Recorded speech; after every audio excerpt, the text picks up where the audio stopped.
What is up, hooligans? And happy freedom. Welcome to another episode of Coffee with Hooligans, where we try to make the news suck a little less. I appreciate all of you guys being here. If you're over on Rumble, please hit that like button. More likes equals more hooligans. We're going to read through the schedule really quick. We are going to be doing things a little bit differently. We're going to wait till the very end to do the raid today because it seems like we say our goodbyes afterwards and we just sent everybody out of the chat. So we're going to do a couple things differently. Either way, we are waiting for President Trump to go live. Well, we're not going to wait that long. If it seems like it's going to take forever, then we'll go ahead and move forward or whatever. But 4 minutes ago, President Trump was supposed to walk on stage. This is Right Side Broadcasting. They're showing this stuff from earlier. But either way, I got it pulled up. So when President Trump walks on stage, we'll go ahead and put him on. But otherwise, we're going to go ahead and read through the schedule and then we'll get into things. Now, first, I want to give a huge shout out to Elisa. Thank you so much for the support over the last 24 hours or so. I shouted you out yesterday, but I read your name wrong because I wrote it down wrong, and that was my fault. But either way, I appreciate you, Elisa. Thank you so much. Like I said, we're waiting for President Trump. He was supposed to be live at 7 p.m. Eastern time, which is 4 minutes ago. It's fine when he walks out. Like I said, I'll put him on stage. He's supposed to be hosting a White House ballroom dinner. I don't really know what to expect, but either way, he's going live. Other than that, we'll be starting off with a video titled Trump Issues Warning to Hamas. If they don't disarm, we will disarm them. He's talking about how he's not playing around with these people. Then we got doubly. We got a video titled 750,000 federal workers furloughed as government shutdown continues. And then the second video being President Trump threatens cuts unless Democrats concede. The second video is, they referenced it in the first video, but they only played 2.5 seconds of it. So we got a little bit more of it so we can kind of put things in context. Then we got a video titled Conservative Women Are Afraid to Come on the Show. The View is making these wild claims over on X, and I just wanted to bring it to your guys' attention. Then we got a video titled Trump announces $20 billion loan to Argentina, meets with country's president. I don't know. I don't really know what the benefit of this is, and I don't really want to be sending money to foreign countries, but I guess President Trump and this guy are really cool. This guy's also using MAGA, making Argentina great again, so I don't know, but I don't think we need to be sending money to foreign countries. Then we got our midlife break, our funny video halfway through. It was provided by me today, and it's titled Klaus has completed his training. Then getting back into the news, we got a video titled Fence Around Broadview ICE Facility brought down just hours before deadline. This is ICE complying with a federal judge's court order. Again, they pulled it down right before the deadline, just an update on that. Then we got a video titled Facebook removes page that taught how to attack ICE agents. The lefties apparently are using Facebook groups in order to organize and teach each other how to be pieces of shit. Then we got a video titled Gangs Offer $50,000 hair bounty for ICE agents assassination in U.S. DHS says. Now, we covered a video not that long ago talking about some Latin King gang member or some bullshit posting on Snapchat putting a hit on the chief of ICE. This and that are not the same situation, but they are obviously in the same tone here. In this situation, they're talking about the cartel putting money out there to do bad things to ICE agents in general, not just the chief, but more bad stuff for ICE. Then for the last little bit of the news, we got Lefties losing it. Today it's not Rita, but it is titled Deranged Dumb Woman calls for ICE officers to be shot. More lefties losing their marbles. Then we'll be getting into the fun stuff. We have an unboxing. I mentioned this earlier when we were covering President Trump. I got some cool stuff from Sticker Mule, and I want to show you guys because I want to share with you guys. Then we're going to be opening today's door of the Advent Calendar sent by Cass, and I just realized I did not Google Lens yesterday's thing. We're fairly confident that it's Michael Myers. I'll Google Lens it during one of these videos. But either way, excited to see who we're going to get today. Then we got our two funny videos of the day. First one was provided by Stoner, and it's titled Just For You. And our official funny video of the day was provided by Simply Witchy, and it's titled That's Still No Excuse. All of that is coming up next. Let me check on this really quick. And because we are scheduling the lives, which is better for how we start, there's no way I'm going to be able to read through chat now. So I will have to figure that out. But like I said, we're trying to do things differently. And then once again, before we get into this, we are waiting for President Trump to show up. As you can see on the bottom there, waiting for President Trump host Whitehall ballroom dinner. When he pops on stage, we will go ahead and give him priority regardless of what we're doing. So just know that we're going to do that. Either way, getting started with this first video here. Trump issues warning to Hamas. If they don't disarm, we will disarm them. Sounds good to me. They were talking all this peace. Now President Trump's like, we're going to have peace or else. And that's okay. Now, normally I would tell you about all the cool merch that Alistair helps me make. Today I got on the Hooligan badge. But we're kind of having problems with the merch store, and I have still not been able to make contact with these interesting individuals. And so once I get the new merch store up and running, we'll go ahead and promote that right here. Just know that Alistair's helping me make cool stuff, and we'll have cool stuff for you guys coming soon. Go ahead and hit that like button if you haven't already, and let's get into this. Now to the Middle East and rising tensions over the Gaza ceasefire deal. President Donald Trump issuing a warning to Hamas that it must disarm or the U.S. will take action to disarm it. ABC's Ian Pinnell has more. President Trump with a stark warning to Hamas. If they don't disarm, we will disarm them. They know I'm not playing games. Just one day after brokering a historic hostage exchange and ceasefire, our Karen Travers pressing Trump on the deadline he'll put on Hamas to give up its arms. A reasonable period of time, pretty quickly. A reasonable period of time. Trump's warning comes as Israel accuses Hamas of violating its ceasefire agreement, failing to return all bodies of hostages who were killed. We spoke to Ruby Chen, father of Itai Chen, one of the 2 American hostages whose bodies are still being held by Hamas. As I told the president yesterday, the job is not done. There are still 24 hostages left behind. There are no less hostages than the 20 that came out. And there's an obligation, both for the Israeli government as well as the U.S. government when it comes to my son, the youngest U.S. citizen taken captive over 2 years ago, to bring him back home. Stories of the horrors of captivity and the joy of release now surfacing from the released hostages. Omri Moran, now reunited with his wife and 2 daughters. We spoke to his brother-in-law. When I saw him with the girls, I realized that I was waiting for that even more, because those girls were waiting for him for so long, speaking to him, dreaming about him, talking to a poster as if that is there. On Tuesday, the bodies of 3 Israelis were handed back to Israel. Hamas says some of the others remain trapped under rubble from buildings destroyed in the war. Palestinian prisoners released by Israel now returning to a home that's unrecognizable. This man came back to find his wife and children have been killed. My daughter's birthday was supposed to be in 5 days, he says. My loved ones, they're dead. The United Nations and aid organizations now hoping to scale up operations to begin to ease the humanitarian crisis in Gaza. Ian Pannell, ABC News in Tel Aviv, Israel. Those developments show just how fragile the ceasefire deal still is and how much work left there is to make the move toward peace. Okay. Well, like President Trump was saying, he's like, they know I'm not playing. It's like, okay, peace or else. This is that peace through strength there. Like I said, President Trump telling them they know that he's not playing games, and apparently they have 24 hostage bodies that have not been handed over yet, and that's a part of the agreement, so we'll see what happens next. We're going to go ahead and get right next into this next 2, because we're going to play these back to back. It's not very long, and, well, that's what he said, but President Trump's not on stage yet, so we might as well move forward. These next 2, first one's titled 750,000 federal workers furloughed as government shutdown continues. And the second video is a part of something they show in the first video. In the first video, like I mentioned earlier, they're going to play like 2 seconds of President Trump speaking. I got a 40-second clip of that moment to kind of put his words in context, because you know how the soft-ass news is. They love to take his words out of context. We're going to hop right into this doubly, and then we're hopping into the chat. Come on, GoofTube. Dealing with your bullshit.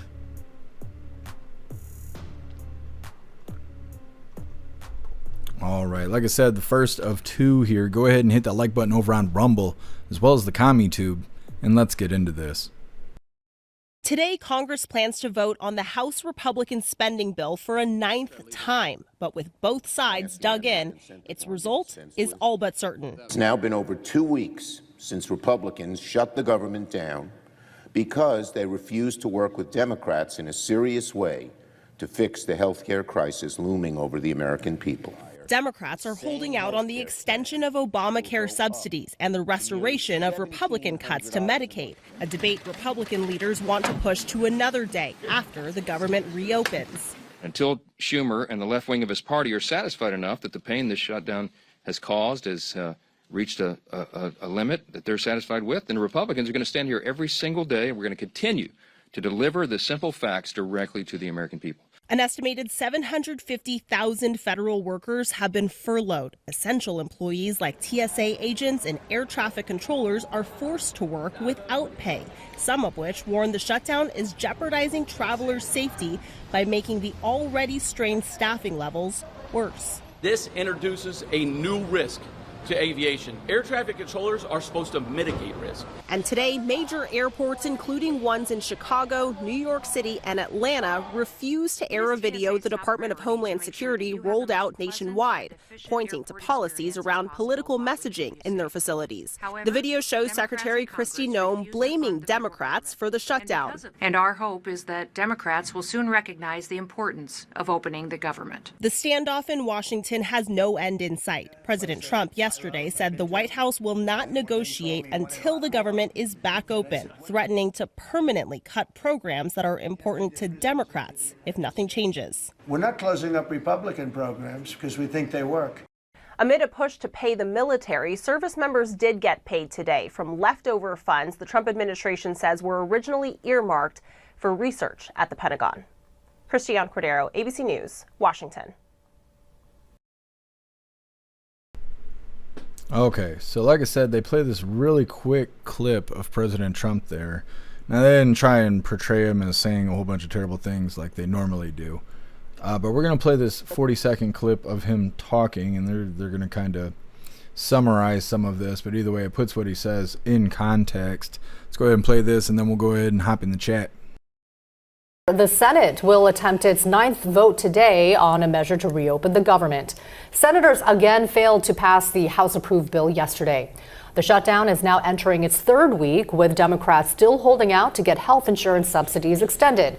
But President Trump is now threatening to end what he calls Democrat programs if the shutdown doesn't end soon. The Democrats are getting killed on the shutdown because we're closing up programs that are Democrat programs that we were opposed to. So we're being, and they're never going to come back in many cases. The president did not elaborate on what he considers to be Democrat programs, but he said he would present a list of those cuts on Friday. Okay, so just a couple updates here. Next up, we have The View talking shit, unless President Trump decides to walk out on stage.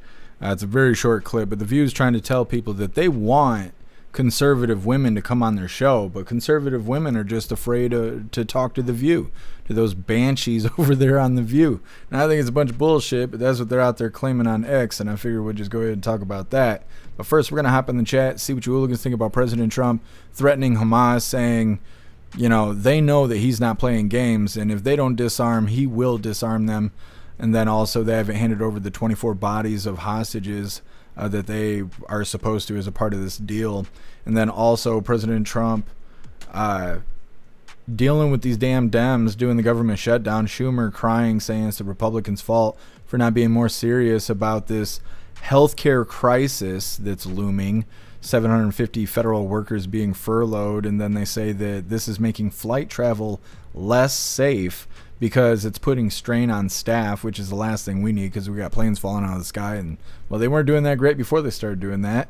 And then also that last video there, a little bit more context of what President Trump was saying, and President Trump saying that they're shutting down the Democrat programs while this government shutdown is happening, and a lot of them won't come back if they get shut down. I say, why make threats? Just go ahead and shut them down.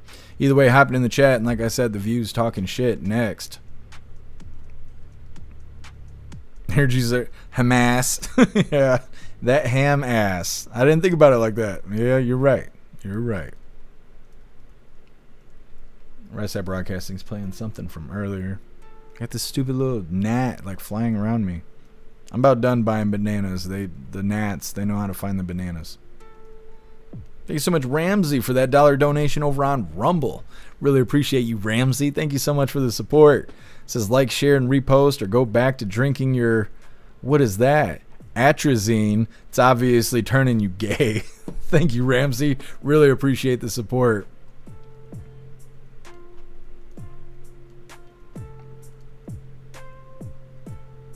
What's up, 10 Man? Happy freedom. Russell, I'm still not furloughed. I am essential. That's right, Russell. You're an essential worker.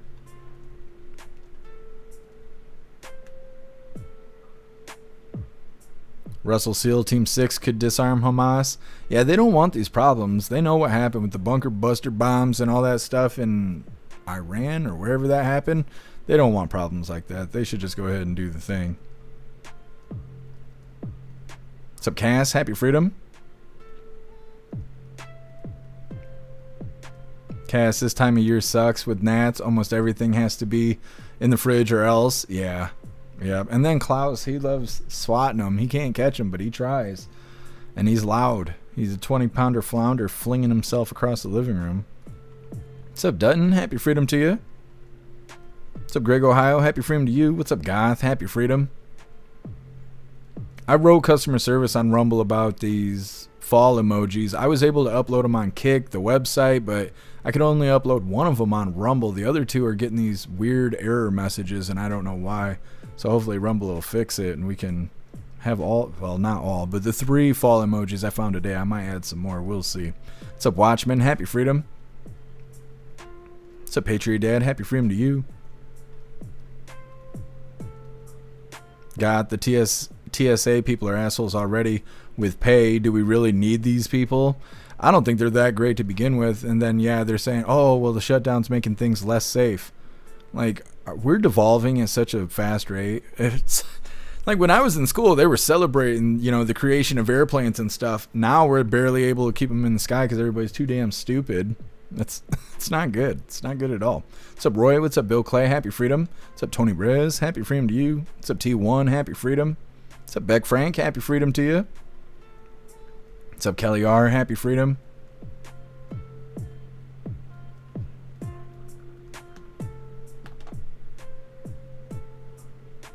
Sounds badass, Goth. Good luck to you. Going to do all that.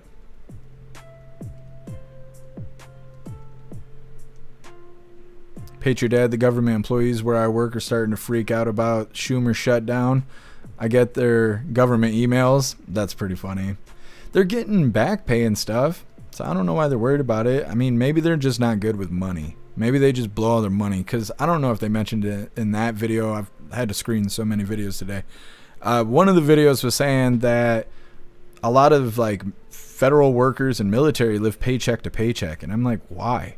Like, you get all those damn benefits and all that stuff. Like, why are you living paycheck to paycheck? And why would the government even want these people living paycheck to paycheck? Isn't this supposed to be an example of what you're striving for? You would want to be a federal worker. You would want to join the military. You ain't going to want to do that shit if you're not making a whole lot of money doing it. So I don't really understand that stuff. Beck Frank, you were first today. Thank you for letting me know, Beck Frank.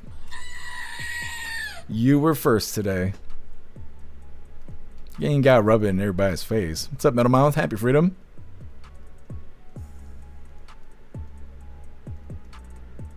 Her juicer, I am not furloughed. I have a real job. Yes, her juicer. It's true. It's true. That is funny. What is this? Oh, there we go. What's up, Tony Bridge? Happy freedom to you. What's up, Southern Eagleman? Happy freedom to you. We're going to move forward here in a second. President Trump's still not on stage. Right Side Broadcasting still playing whatever this is. I don't know. Tis what it is. He looks like he's having a good time doing the thing, though. Either way, waiting for President Trump to show up. And I really don't even know what we're expecting. Like, he's supposed to be hosting a ballroom dinner, so I assume he's going to be speaking. Maybe he's going to show us his dance skills. That'd be something. What's up, Larry? Happy freedom.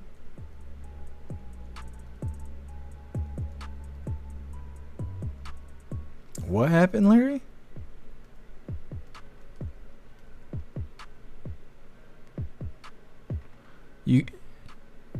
You got in a car accident today with a limo? Is that what you're saying, Larry? That's crazy. I hope that's not what you're saying. I hope I'm misreading that. What's up, Joanne? Happy freedom to you. What's up, Dirt Bike Freedom? Happy freedom to you. What's up, Corey Luca? Corey Luca. Glenn was at Charlie's Medal of Freedom, 36-hour, no sleep. Might have to go back to the longest stream. I don't know what you're talking about, Corey Luca. What's up, Mr. Satan? Happy freedom to you. What's up, Colts fan? Happy freedom to you. What's up, Independent? What's up, Mana? Happy freedom. What's up, David? What's up, Toy Mafia? Happy freedom, you hooligans. All right, let's go ahead and move forward here because President Trump's still not on stage. Klaus Daniels is going to start harassing me about this fancy fees. Look at him. He's debating. He's like, right now? Is right now the time? It's not time, buddy. It's not. No. You got back the booty up. Yeah, you got back that booty up. It's not time yet. Yeah, you're a good boy. Mm-hmm. Fancy feast. Every day is the same. Either way, moving forward here, like I said, the views out here talking shit. They say conservative women are afraid to come on their show. Now, this is a really short clip, but I just want everybody to know they're talking crazy.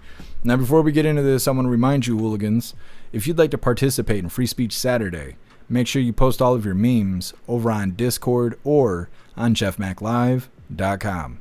Just hop in the group chats on either platform. You'll see the tabs labeled memes. Drop what you got and we'll shout you out as we're making Saturdays more fun. Now, let's get this video pulled up real quick.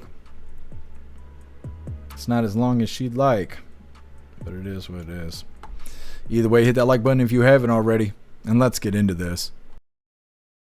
I think that we should have more Republicans on the show, but they don't want to come on. They're scared of us. It's like Marjorie Taylor Greene says that she finds the Republican men afraid of powerful women. Well, that may be true of all the political persuasions. But if they would come on this show and they can explain to us what they're trying to do to this country, I think that we should have more Republicans on. Okay, really quick video there, but talking nonsense. I don't know any conservatives that are scared of any liberals. Not at all. Not in any situation. Like, not leaving your kids with liberals is the only time I hear of conservatives being fearful of liberals. That's about it. So I don't believe them at all. Especially with Marjorie Taylor Greene. I bet Marjorie Taylor Greene could beat all four of those women up all at once. 4 or 5, however the Banshees were sitting there looking like full-blown buffalo. I bet she could take them all at once. So I don't know why they're talking nonsense like that. And I think it also portrays this mindset of lefties always want to be violent. You're not afraid of anything if it's not aggressive. So it's kind of like them admitting that they're a bunch of aggressive lefties, and who would want to hang out with them? So, like, at least they know that nobody likes them, you know? That's really what I'm trying to say here. Next up, Trump announces $20 billion loan for Argentina, meets with country's president, the Crunchies president. I don't know. I know that they're trying to make Argentina great again and all of that, but I don't understand why we got to give them $20 billion for that. I didn't like sending money to the Ukraine. I don't feel any different about Argentina getting the money. I feel like until Americans are good, we don't really need to worry about other people getting good. Either way, before we get to that, we're going to hop in the chat, see what you hooligans think about the view talking shit. Also, I still have this pulled up to the side. We'll throw this in the background. And that way, we'll all be ready when President Trump walks on stage. What's up, Ghostly? Happy freedom. Happy freedom to you, Matt Rogers, if I can get you already. Oh, Larry, that's even worse. Car's totaled. Is she okay? I hope everybody's okay, Larry. I'm sorry to hear that. Ghostly, I bet most of the viewers are right-wingers looking for clips. If we just ignored them, they'd go away. That's what I think so too, Ghostly. I don't ever hear anybody talking about the View being real great or sharing clips of the View talking about how awesome they are. It's just right-wingers sharing the View, talking shit about the View. That's all I ever see as far as the View, existing in the world. Thank you so much, Ramsey, for that $1 donation over on Rumble. Really appreciate you, Ramsey. Thank you. Says, like, share, and repost, or I will taunt you a second time. Do the thing. That's right, Ramsey. Thank you. Oh, I'm glad to hear that, Larry. Still sucks it happened, though.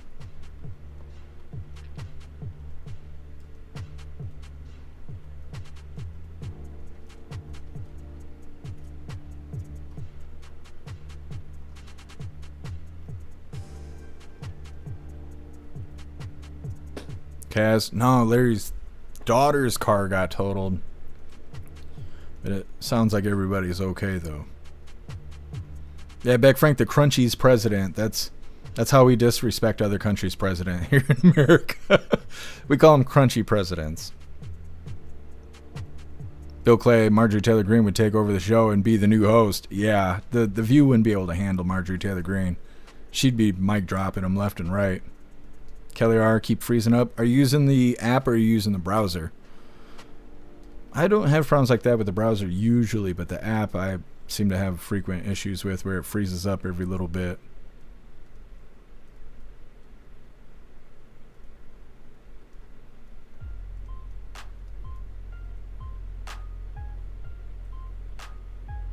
Not about that's what she said. About it being long, that's the Democrat she. Cass, weren't these dumbass broads supposed to be canceled by now? I don't know. That's like Jimmy Kimmel, right? He was like canceled for hours. He wasn't even canceled very long. He was back. So, I don't know. What's up, Colty? Happy freedom to you. You had to restart the app. I wonder why that stuff is happening. Such a pain in the ass. It's always something. Cass, Rumble's #1, but the app needs some help for sure. Yeah. I'm trying to put together an app for the website so you guys can just go to the website and we don't have to keep making excuses for Rumble. We can just be on the website where if we have a problem, I can just go and fix it, like myself. That's been going really well. And we will have our own player pretty soon, which I'm really excited about because then we won't be connected to anything and then we can have exclusive live streams on the website, which was the goal all along. So that's a thing. But building an app is very difficult, and if I don't do it, then it becomes very expensive. So I'm working on it, but we'll see. Until then, we'll just pray that Rumble works on their app and get some things rolling here. What's up, Lisa? Happy freedom. Southern Eagleman, the View is... What is... bullshit. Very nice. Yes, it is. It's a bunch of nonsense. What's up, Blue Crow? Happy freedom.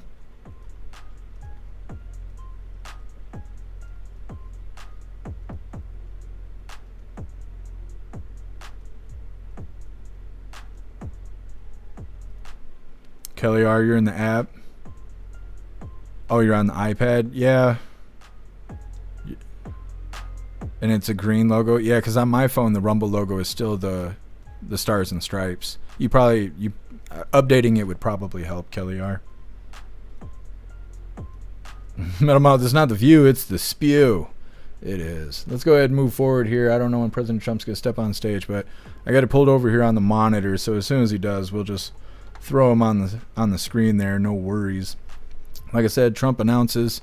Hold on a second. Thank you so much, Patriot Dad, for that $1 donation over on Rumble. Really appreciate you, Patriot Dad. Thank you so much. Says, notice in Chicago the gangsters with switches aren't showing up. It's only trans Tifa and illegal supporters. Yeah, that's how it goes, Patriot Dad. And how many of those people are paid for? You know, the crowd's on demand of sorts. I'm not going to just say it's that company, but the situation is the same. So, yeah, I hear you. And thank you, Patriot Dad. Like I said, next up, we got Trump announces $20 billion as a loan for Argentina, meets with country's president, the crunchiest president. Now, I'm sure we're going to have a follow-up on this because this stuff hasn't gone through yet. And again, they claim it's a loan, but then we don't hear anything about when or how they're going to pay it back. So it's hard to say. YouTube, you gonna fucking show up to work today or what? Hold on, we gotta wait for YouTube to do what YouTube does. Are they gonna censor the video? I think it's the ad blocker. Look at this nonsense. It's not my internet. I'm fucking live. Like, come on, YouTube. Do the thing. Make you look like shit right now. You make yourself look like shit. I'm just showing everybody. Hold on, let me see if I can find another instance of this video last second, since YouTube wants to be fucking awful, as it is. You know, that's not really new. Having a stroke here, not like the fun kind.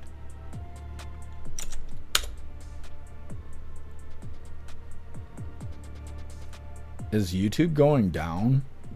President Trump's live just took a shit too. Okay, we'll just exit out of that. What is happening? Now I'm getting error messages. Are we still live? Like, holy shit, what is happening today? Come on, play the damn video. They don't want me exposing everybody. Trump's giving $20 billion hairs away. Come on. I want to show this. YouTube is just sucking the ass right now. Hold on a second.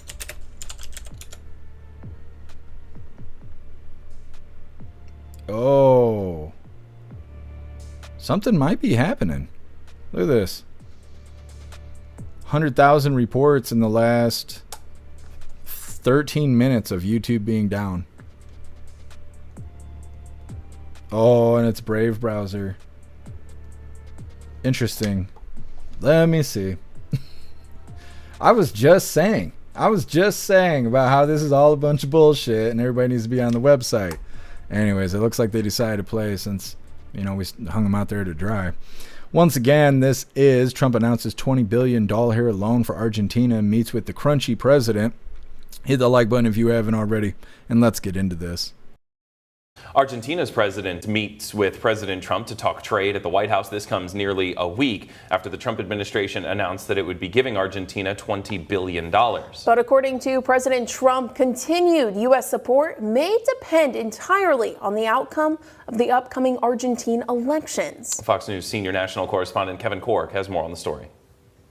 If he loses, we are not going to be generous with Argentina. President Trump weighs in on Argentina's elections, suggesting U.S. support of the country is tied to the political future of its current president, Javier Milei. If he doesn't win, we're not going to waste our time because you have somebody whose philosophy has no chance of making Argentina great again. The remarks came during a trade meeting with Milei at the White House, just days after the U.S. announced a $20 billion currency swap with Argentina to help boost its economy. We're using our economic strength to create peace, just as you've done all over the world. But with the U.S. entering its third week of a government shutdown, critics say the swap does nothing to further U.S. policy.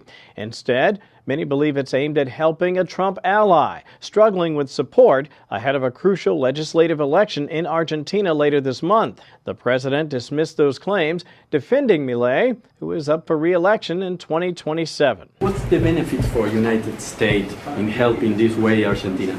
Just helping a great philosophy take over a great country. Tuesday, Democratic lawmakers on Capitol Hill attempted to pass a bill to block the bailout, but Senate Republican Tim Scott objected. This bill would impair Treasury's ability to support an important ally in South America, a region this administration has rightly prioritized. For Trump, the leader of Argentina is more important than American families struggling with rising costs for health care. No word on if or when Argentina will end up paying back those $20 billion. In Washington, I'm Kevin Cork, Fox News.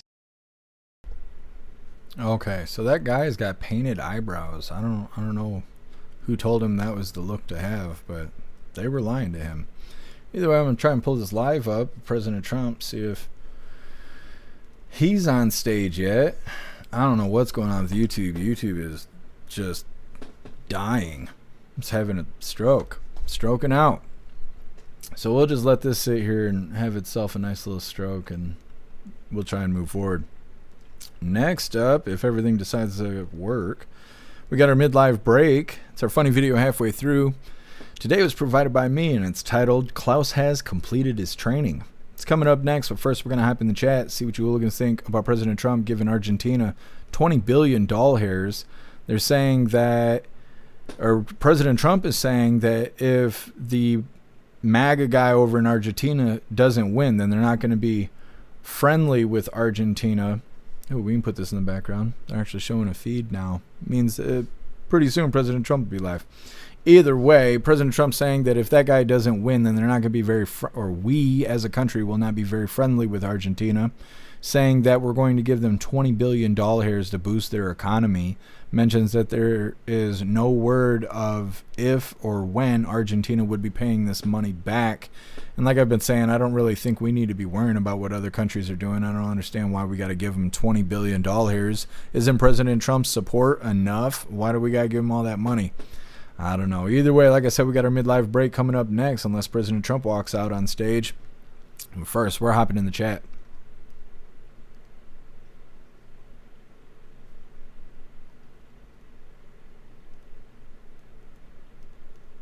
Larry, no, I haven't been able to go to the shop at all because I've been in this financial limbo I'm in. I've been like trying not to eat just to save money and stuff.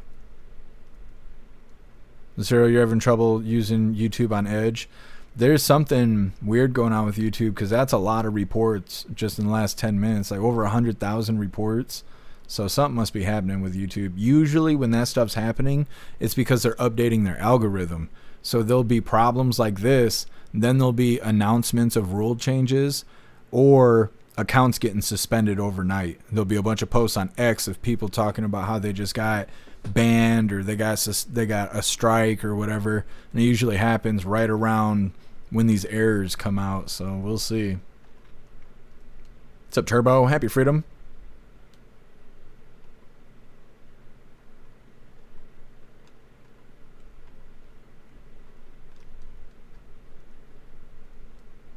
Ghostly, other streamers are down too. Thank you for letting me know, Ghostly.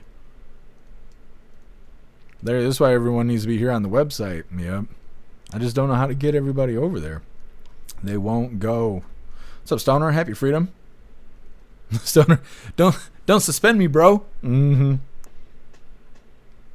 up, Rickle Pick? Happy Freedom. YouTube is glitched. Yeah, I figured. What's up, Siren Tripod? Happy Freedom to you. What's up, Boosted Flames? Happy Freedom to you. Oh, I think President Trump's walking out. Oh, you guys can actually hear the TV. I wasn't meaning it.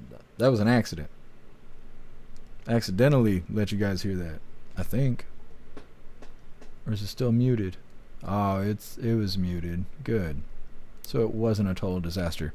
But it is the president, so go ahead and hit that like button, share out the live so everyone can hear from the president.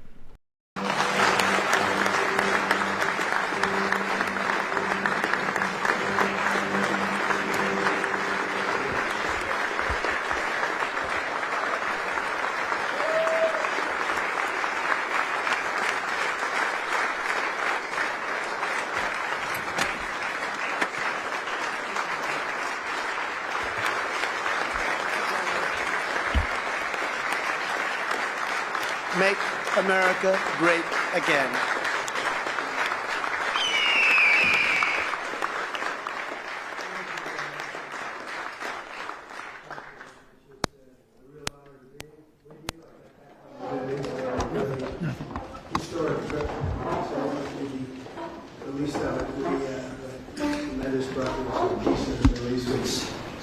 Term that hasn't even been used in 50 years probably. And it's 3,000 years we're playing with, so people thought that was something, and it really was incredible. We had tremendous friendships, and we've developed some friendships even over the last few days, and it's going very well. And we got the hostages back, which was a big deal.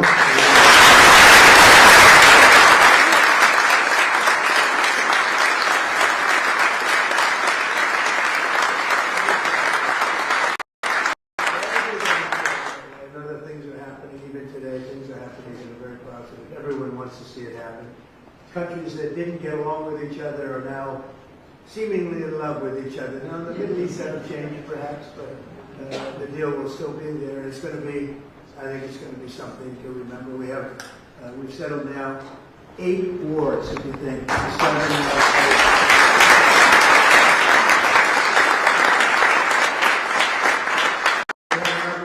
One of the easier ones I thought was going to be Russia. I thought the Russia-Ukraine would be easy. Would have never happened. It should have never happened. But a lot of people are being killed in that war. It's the bloodiest war since the Second World War.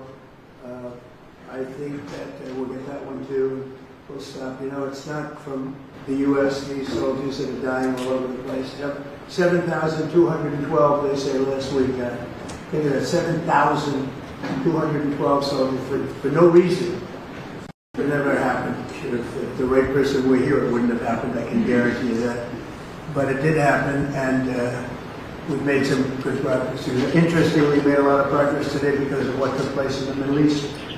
Only the deep-thinking business people would understand that, of which we have a lot of them. We have a lot of legends in the room tonight, and that's why we're here, to celebrate you, because you've given tremendous amounts of money to see a ballroom built for the first time at the White House. The White House, for 150 years plus, they wanted to have a ballroom, and it never happened because they never had a real estate person. For me, I like it. For me, it's like, I love it in between China, Russia, and everything else that we deal with. It's going to be a great ballroom. It's going to be a great ballroom. As an example, this has really been the ballroom for many years, and it holds 100 people, of which we have 125 today, I think. But we have 128, and I've never seen it with 128. And by the way, you can have a little good entertainment from the military band right after this. You'll see some really talented musicians. They're going to do a few songs, and you're going to love them. They're very talented people. But so for years they've wanted to have it. And when they have the head of China, the head of any country, we have many of the countries came, and they'd always put the tent out on the lawn. And it was not raining, you get away with it a little bit, but it's still a tent. And the biggest dignitaries in the world, not only political, in many ways, many other ways too. And so I always said that if I pull it off again, we are going to build the ballroom, and I'm going to start right at the beginning. And we had it designed by one of the top architects, and it is very, very respected, and very, very respected actually. And we started the process, and we have it concluded, and it's actually starting right behind us. And if you look, this is really a knockout panel. Should I show you? I guess maybe you can start seeing it. So we don't really want you to walk on there, but you can take a look if you want. There it is, because we took out all the strength from underneath. That collapsed. We collapsed it over the next few days. It's going to be demolished. Everything out there is coming down, and we're replacing it with one of the most beautiful ballrooms that you've ever seen. And you have some pictures, and basically it's right here. Here's your White House. Here's the West Wing, and here's the East Side, which has been tinkered with for years and years and years. And they had originally a very beautiful building. They call it the East Wing. It was sort of semi-knocked down about 5 times and changed and redone. And everything else was originally done by McKim, and White, the great architects. And so that came down, and mostly it's taken down already. And we've started excavation. I'm very good at building things on time, on budget, and I can tell you, you're not going to see like the Fed, where they're up to $4 billion or something to paint some walls. It's the craziest thing I've ever seen. This guy, he's too late. He should have been too late with that one, not done it. It didn't need to be done. He could have painted the ceilings. They ripped down a gorgeous ceiling like this, and then they said, we have a problem. Now we have to put one up. How do you do a ceiling like this? And they're way over budget. They decided they wanted to do a basement, but unfortunately the basement is right next, you're right next to the Potomac. And when it went down, they should have stopped immediately, because they should have known. But they have a little thing called the Potomac River where the basement is. But they said, we're going to get it done anyway, so you build what's called a reverse bathtub. And it's not that uncommon, but it is actually a reverse, you seal it. The problem is nature always wins. I know a lot about reverse bathtubs. I've done it. And it's something you only do in emergency. There was no reason to do it there. They could have actually, if you think about it, they could have added 3 floors on top, and it would have cost about $2 billion less. So they ended up in this disaster of building a basement in the Potomac River and keeping the water out. It's very hard to do as you're pouring your concrete, which has to be dry. And it's been a disaster. And this is the same guy that keeps the interest rates too high. We should be much lower in interest. We're doing so well, but we would have been, as good as that is, even better. I don't think it's affected us much. You can't. We have an all-time high stock market. Everybody in this room is extremely happy with Trump. If you weren't, I would have postponed it. I would have said, let's do it some other time. But the stock market hits records almost all the time. Every once in a while, we'll have a little situation come up that drives it down, but it comes right back. We're doing really well on trade. We're taking in hundreds of billions of dollars on the tariffs. The tariffs are making this country so rich, and they're making it powerful. We stopped a lot of these wars using trade. We had, as an example, India and Pakistan were going at it really hard.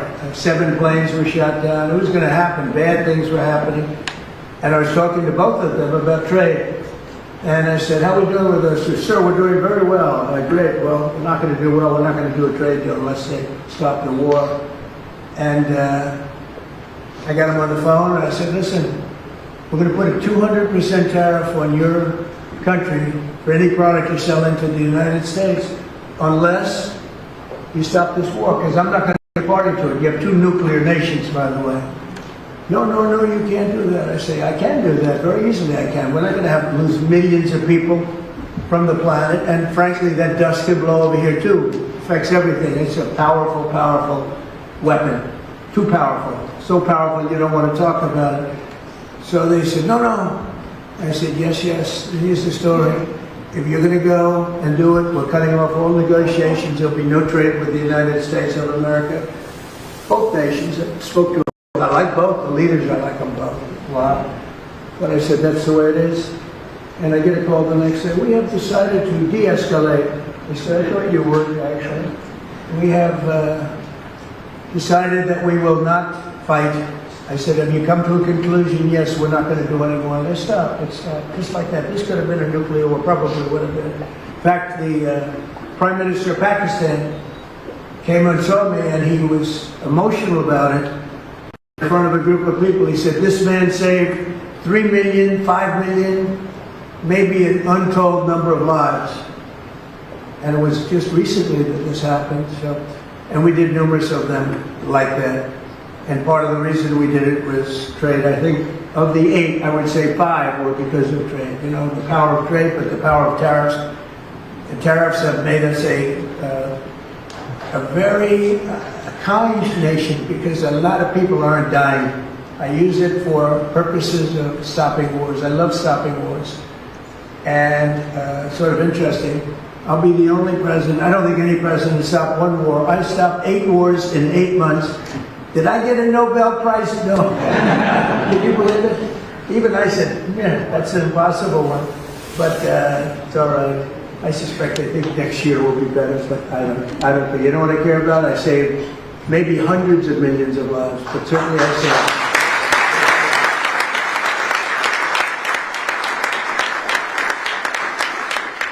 So now we'll get back to the point on hand.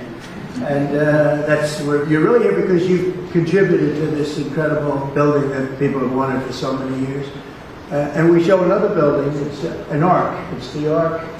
So that circle, that's Arlington Memorial Bridge, as you know, it's sort of the most important one, a very important structure. And at the end of it, you have a circle that was built 150 years ago. Nobody knows really when. And in fact, they put a couple of columns on each side. So you have 2 columns on one side, 2 columns on the other. But yet, in the middle, just a circle. And everyone that passes it said, something was supposed to be built there. That's true. But a thing called the Civil War interfered. That's a good reason. I would say, Ike, that would be a good reason, right? The great Ike Perlmutter. The Civil War, if you said you're having a war, I think they have a good reason not to build. Again, you know, they were building the Washington Monument, then they stopped, and you could see where they stopped because the stone is a little different color when you get up to the middle. But anyway, they stopped here. And then they were, in 1902, they were going to put a statue of Robert E. Lee up. Would have been okay with me. A lot of people wouldn't have liked it. Would have been okay with me. Would have been okay with a lot of the people on the show, but they didn't do that. And so for years and years it sat, and every time somebody rides over that beautiful bridge going right to the Lincoln Memorial, it's so beautiful, right? It's, they literally say, something's supposed to be here. And so we have versions of it, sizes of it, and it's going to be really beautiful. I think it's going to be fantastic. There's a rendering of what it will look like. You have 3 sizes. That would be the largest one. This is just came out of what it would look like in either of the 3, any of the 3 sizes, which is right here. I don't know if you can see it. So that's Lady Liberty. Lady, did you ever hear of Lady Liberty? On top. But, so the sizes would be very different. And here's Lincoln. And this is sort of facing this way. And so we have this direct line. They did this and into that. So this would be, I go, small, medium, and large. Medium and large. And whichever one will look good. I happen to think the large one's quite fun. Why are you shocked? So we're gonna, just do something for the city. I'm so proud of what we've done with crime. This is a very safe city now. This went from a very unsafe city where you were afraid to go out to dinner to a city that's extremely safe. The people that we have working on this, it's been a miracle almost. It took 12 days. We took out 1,700 people, brought them back to their countries from where they came. Many of them were let in through the Biden open border, brilliant thing, where they let people in from jails, from prisons and mental institutions. Insane asylum, that's a mental institution on steroids. And I mean, they were literally emptying out insane asylums into our country. This is Venezuela, but other countries also, not only Venezuela. And speaking of Venezuela, we've we have a lot of drugs. We had a lot of drugs coming in by water. That stopped. In fact, nobody wants to go fishing anymore. Nobody wants to do anything near the water. They might have a beautiful boat, and they might as well get rid of their boat because they are very nervous about going on the water. It's been amazing. So now we were having a subway train of people and drugs. A lot of them coming from Venezuela, a lot of them come from Mexico and Colombia too, in all fairness, but we wanted to knock out one track, and I can tell you we cannot find anybody anymore. We're looking down, they're looking down, there's not a boat on the entire ocean that we can see outside of the ocean liners, and even they're a little bit concerned about it. But it shows you the power and the strength and the technology of our great military. We have, I rebuilt the military in my first term. We had a great first term. We had the best economy ever. We had a rebuilding of the military. We had the big tax cuts and the all of the assets of the tax cuts, including the 1 year depreciation. You write it off for the 1 year. Now we have better under the great big beautiful bill because we have no tips for this. You have no tax on tips, and you have no tax on Social Security, and you have for your workers, you have no tax on overtime. It's really I would say a middle of the road bill from the standpoint of who is it representing. It's the workers. It's the biggest bill ever passed in the history of Congress, and I'm glad we did, because we don't need any more bills. We have everything in that one. Plus we have the deductibility every single year for 10 years. The other one had it for 1 year. You had a rush. This year, this time you don't. Actually, I was in favor of rushing because that's awfully good for elections, but it's not about elections. It's awfully good. So you have deductibility. You have so many different things. We have great social programs, $50 billion going to rural hospitals. So the great, big, beautiful bill, and we got it all in one. I was very happy because we had little arguments about that. A lot of people wanted to do it in small chunks. I said, if you do it in small chunks, you'll never get it approved. You'll get some approved, but not all of it, and not even close. You get much less, I would say less than 30%.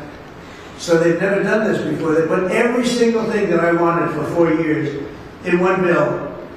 And we call it, some people call it different. I call it the great, big, beautiful bill, because that's what it is. And this will keep us, what we want to manage it now. We're going to manage it. All you have to do is that, but we got it all approved. And one of the things I thought, though, while I do, because it's so relaxing for me, real estate is relaxing. For a lot of people, real estate is a very trying business. I've always liked it. I've always done well with it. I love building things. And this way, I can build some beautiful things. And this, again, has never been built, and we're going to start that pretty soon. It's going to be great. And then the ballroom for the White House is the thing that you people have really, really been very generous with. And we're going to build a room that's going to be able to hold literally the inauguration if we want. All of the glass on the sides is bulletproof.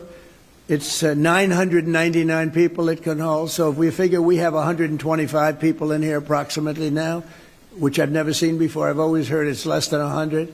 But it's amazing when you have too many people, you can fit them in. You know, you can always fit a few more people in. And pardon the fact that you're a little tight at your table. That's okay. That's better than lots of room for everybody because nobody shows up, right? But you've been so generous in your contributions.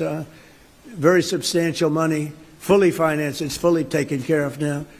And in fact, we'll have money left over, and we'll use that for something. We'll use that probably maybe for the Ark or something else that will come. But we love to fix up Washington. If you went to the Oval Office, you'd see the Presidential Walk of Fame, and you've heard about it. And with the exception of one particular picture, there's no controversy. It's beautiful. It's a beautiful thing. It's this beautiful long wall that existed for, it's just literally a wall with half windows on top. And that was originally built as a swimming pool. Now it's where the press is, on the other side of the wall. And it's very interesting. All these people over here with all their cameras, although they've been very respectful, I'll tell you what, they've been very respectful for what's taken place over the last week. So I want to thank you. This is just a small little group. They have a big group downstairs. They have a lot of reporters downstairs wanting to be where they are. I don't know. These, I guess, are you special? This is Doug, who's he won the highest awards there is in photography, including Pulitzer Prizes, right? He won many Pulitzer Prizes for his great work. One that I wasn't so happy with, he had one with a bullet moving along. He caught the bullet. Can you believe this? Sir. But anyway, it's great to have you, gentlemen. It's really good. They have a whole group downstairs, a big group downstairs. I didn't think you'd like to have that up here because they can be, some of them are sort of violent towards some of you, but not bad. So we did a design that is being, just lauded for the ballroom. Showed it to the top people. One of the things that I like the most, I came in and I said to the people in the building, I said, if I make it back, I want to build a ballroom for the country, really, because this is really, they call it the people's house. It's the country's house. I want to build a ballroom. It needs it badly. And a ballroom that could seat 600 or 700 people so that when you have state dinners or more if it's possible. And I said, how long would the process take? Because I'm so used to zoning. And I've gotten a lot of zoning over the years to these two guys, these two geniuses, like movie stars, and they have a good brain besides. That's pretty nice. Nice to have you guys both with us. So they said, how long? I said, how long would it take? They said, sir, you can start tonight. I said, what are you talking about?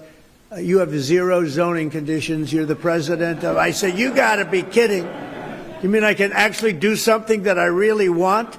Because I'm used to sitting with heads of community boards and politicians, and it's fine. It's part of the beauty, if you want to call it that, or sometimes it's not so beautiful, of being a real estate developer, especially in New York. It takes you years and years, and it's, it's heartache. And they say, well, sir, we'd like you to cut off 40 stories. I had one where I had it 67 stories was approved, and we go to the end, and I get an emergency phone call from the head of the board. Sir, may we see you? They come in, sir, we're going to really not be able to approve it. We want you to cut off 42 stories. Cut off. In other words, I'm going to lose 42 stories. I said, there's no way you're doing it. So we fought it out for 2 years. You end up getting what you want, but it's a brutal process. So over here I said, how long will it take me? Sir, you can start tonight. You have no approvals. I said, you got to be kidding. He said, sir, this is the White House. You're the President of the United States. You can do anything you want. So with that came great responsibility. And we did something that was really appropriate to the White House. We didn't want to dwarf anything. We didn't want to make it so that it's inappropriate. And I was watching them very carefully, and that's what we did.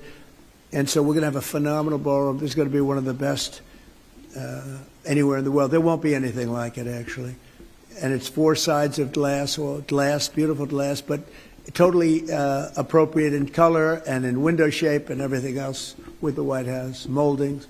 So it's going to be very much in keeping with the White House. You know, a new thing is you build a super modern building next to an old-fashioned building, and I think that's good, but I don't have the courage to do that with the White House. It's good for a lot of places. It's not good. It's not good for here. So everything's very much in keeping, and we'll be able to have state dinners, the kind we would literally not even have state dinners because it's not set up. But for all those years they wanted it, and now they're going to get it, and because of you they're going to get it, and me too. We're all in this together. And I mean, I have so many friends, and so many of you have been really, really generous. A couple of you, I'm sitting here saying, sir, would $25 million be appropriate? I said, I'll take it. You know, it doesn't take too many 25s to get it done. But a lot of you have been really fantastic. Ike, thank you very much. You were great. You were great, Ike Perlmutter. And they just felt it was something that's really good. It's the preservation of something there's nothing like it. To me, there's nothing like the White House. Even after I won the first night, I went up and I'm standing in the residential hallway with Melania, and where I'm looking into the Lincoln bedroom. I said, that was a surreal experience. I'm saying, do you believe this? We're in the White House, and that's the Lincoln bedroom. And it takes a while to get used. I'm still not probably really used to it. It's just a special place. What can I say? So we have to take care of it. And we have little things like at the Lincoln bedroom, the bathroom was done by the Truman family, and, you know, a long time ago. And it's done in a green tile, and it's done as in a style that was not exactly Abe Lincoln. It's a style that's not good. So it's actually Art Deco, and Art Deco doesn't go with, 1850 and civil wars and all of the problem. But what does do is statuary marble. So I ripped it apart and we built the bathroom. It's absolutely gorgeous and totally in keeping with that time, because the Lincoln bedroom is so incredible for those of you that have seen it. We have so many different. Downstairs we have the palm room, and they had 1-by-1 tiles that were put there probably 20 years ago by somebody, and they were broken and bad. It's embarrassing, and I took it out and we did a magnificent book-matched statuary marble floor. We fixed the room, and we put up the right, the proper lighting and chandeliers. And it looks incredible. People walk up, they can't believe how beautiful it is. And so we like to fix it up, and it's a little bit of my heritage, fix up and clean up and make it nice. And we're doing that with the White House. So the largest room in the White House was the East Room. That's this room right here, by far. And it currently holds, let's say, as we said, 100. And for this reason, during major functions and events, administrations going back many, many decades were forced to severely limit the number of events they had, and certainly limit the number of people. And they had some catastrophic events. Some of the biggest events were a tent being built on the lawn, and the rain started, and for some reason, every time they put up a tent here, it rains, and that's not good. And they tended to use a lower level, which is, they have pretty big land here, but they used a lower level where the rain would just seep into the ballroom, and it wasn't pretty when you're sitting down having dinner, talking about, hello, President Xi, and how have you been, and hello, Emmanuel from France, and all the different people that we've had here. And you've got about 4 inches of water, literally, that's going over your shoes, and you're trying to pretend that it's not happening, but it's happening. So we won't have that stuff anymore, and it'll be great. We really need it. The United States is the greatest and most powerful nation on earth, and American presidents need to be able to host events at the White House that reflect the demands of the time, and that can carry out the prestige of what we're all doing. I mean, we're a country that a year ago was dead. We were a dead country a year ago, as many of you know. And today we're the hottest country anywhere in the world by far. Everybody admits it. King of Saudi Arabia told me that. You've heard me say it. But Qatar, UAE, the European Union came in, every country. They said it's unbelievable what's happened with the United States. We're hot. And I'll tell you what, had this other group of lunatics been elected, this country would have, I think, you would have actually failed. So we went from being a country that was dead, a country that was really in trouble, open borders, everything they did wrong, men and women. transgender for everybody. Every single thing they did was wrong. Just go the opposite, and you couldn't miss. And we had an election that was a landslide. It was so big. We won the popular vote by a lot. We won all 7 swing states. There are 7 swing states, as you know. And if you win 3 or 4, you do great. But to win 7 is very rare that you see that happen. We won all 7. We won the Electoral College by a lot. We're at 312. Remember, they said, well, I don't know if he can get above 250. No, we didn't. We got 312, and it was great. We beat them by a lot. But we have another where you would call it districts, or you would call it, there's a map split up, beautifully split up in tiny little quadrants. And they call them districts. They call them just areas. And we were 2,750 to 525. That's why when you look at a map of the election, it's all red with 2 blue stripes down on one end and the other. And even them I worry about, because I don't believe it. I don't believe it. I think we did great there. And so we've had an amazing time. It's the most powerful nation on earth now. You see that. You see the weapon. We have the greatest weapons, the greatest manufacturer of weapons. Some of you are in that world, and some of you, the greatest in the world. We have the greatest in the world. I wish we could make them faster, if you want to know the truth. Everybody, all of our allies want them, and they want them as quick as they can. And the American presidents need to be able to showcase our country. So we'll begin the really historic effort to add we'll call presidential ballroom, that'll expand the space for tens of thousands of people will be able to come during the course of a year if you add it all up and have the kind of space that you need. It's very exciting. To me, it's exciting as a person in real estate, because you'll never get a location like this again. Even contracts. I give out the contracts myself. Can you believe it? And we just gave out the excavation contract, and I guess he was in for $3.2 million. I said, can you do it for 1.5? No, I can't do that, sir. I can't. I said, this is once in a lifetime. This is the excavation of the White House grounds for what will be one of the best, most beautiful ballrooms in the world. Sir, I can't. So, but I got him down to 2 million, so it's not terrible. So we got it. And so many people were so great. Carrier, it's a great company, air conditioning. He called, he said, sir, we'd like to donate the air conditioning. I said, that's a beautiful thing. I appreciate that. He's donating it to not giving it to me, giving it to the country. He donated the air conditioning, a steel company, a great steel company, a great man, actually. He said, sir, I'd like to donate the steel for your ballroom. I said, well, that's nice. And I found out, how much is the steel? I called the contract. Sir, it's down for $37 million. I said, this is a nice donation, right? He wants the steel, and he wants to make it great steel as opposed to garbage steel, because they dump a lot of garbage around, you know. Steel is like everything else, including human beings. Steel can be high quality and it can be low quality. He wants to make sure it's high quality. And so many different people are donating services, and they're donating products to the ballroom. It's amazing. If we keep going like this, I may be able to build it for nothing. You know, we'll get it built for nothing. But we're going to be projecting a cost that's going to be, we're going to come in under budget. We started with a much smaller building, and then I realized, we have the land, let's do it right. And so we built a larger building that can hold just about any function that we want. It'll be done with really exquisite taste, the finest designers, and I consider myself an important designer, because they come in with things that they may be good designers, but boy, the things they can recommend are horrible. And we wanted classic, the utmost respect for the historic beauty and grandeur of one of the most iconic buildings anywhere in the world. You go to the White House and you see that picture. When you ride up in the drive, like tonight, probably some of you realize you drive up that drive and you're looking at that building all lit up and gorgeous and perfect, and we take good care of it too. Wasn't taken good care of. The Oval Office is now at a level that it's never seen before. We take really great care of it. They weren't taking good care of it for 4 years, I'll tell you that.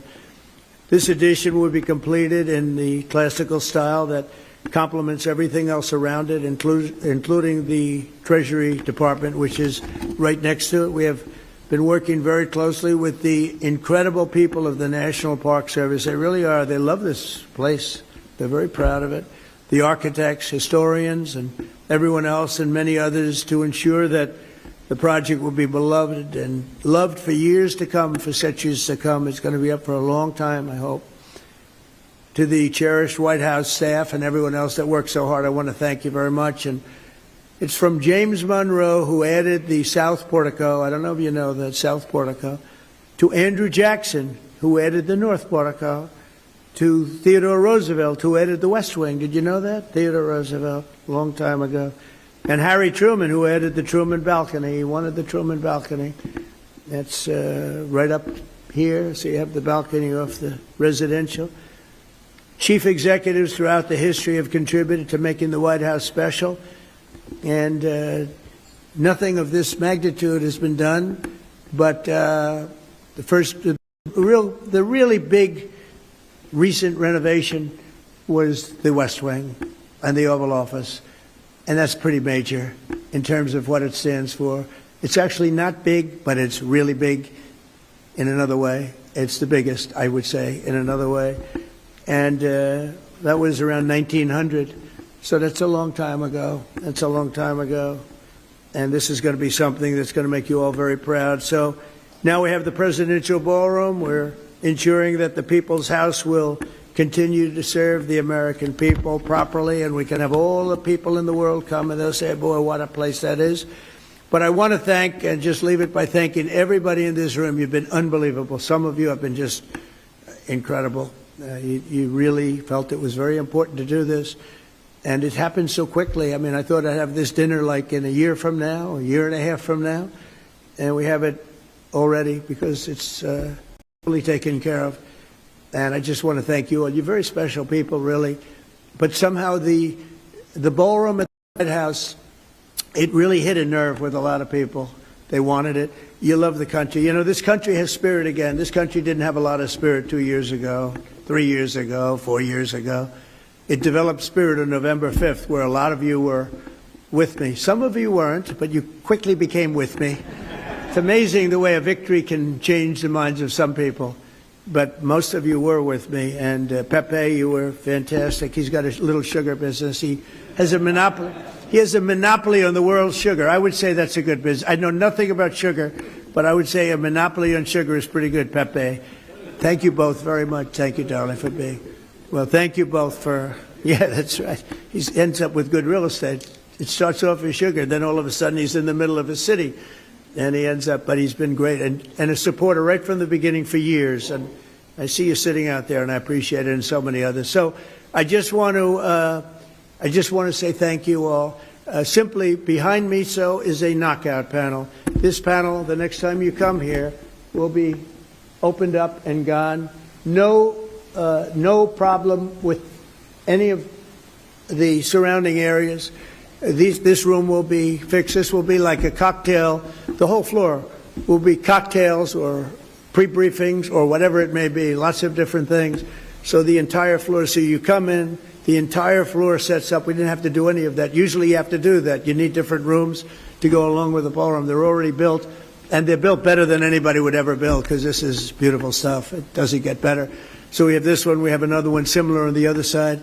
And then we have various meeting rooms and rooms in between that are served for, you know, different dinners for different people. And all of this is utilized just the way it is. It'll be enhanced. It'll be even more beautiful, but it'll be and really brought into the future a little bit from the standpoint of life and lifespan.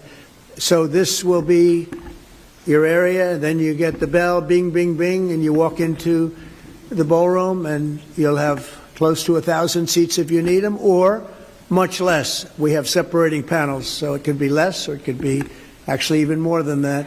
So I think it'll be something you'll be very proud of. And what we're going to do is when we open up, you'll be among the first groups, maybe the first group if I still like you at that time, which I'm sure I will.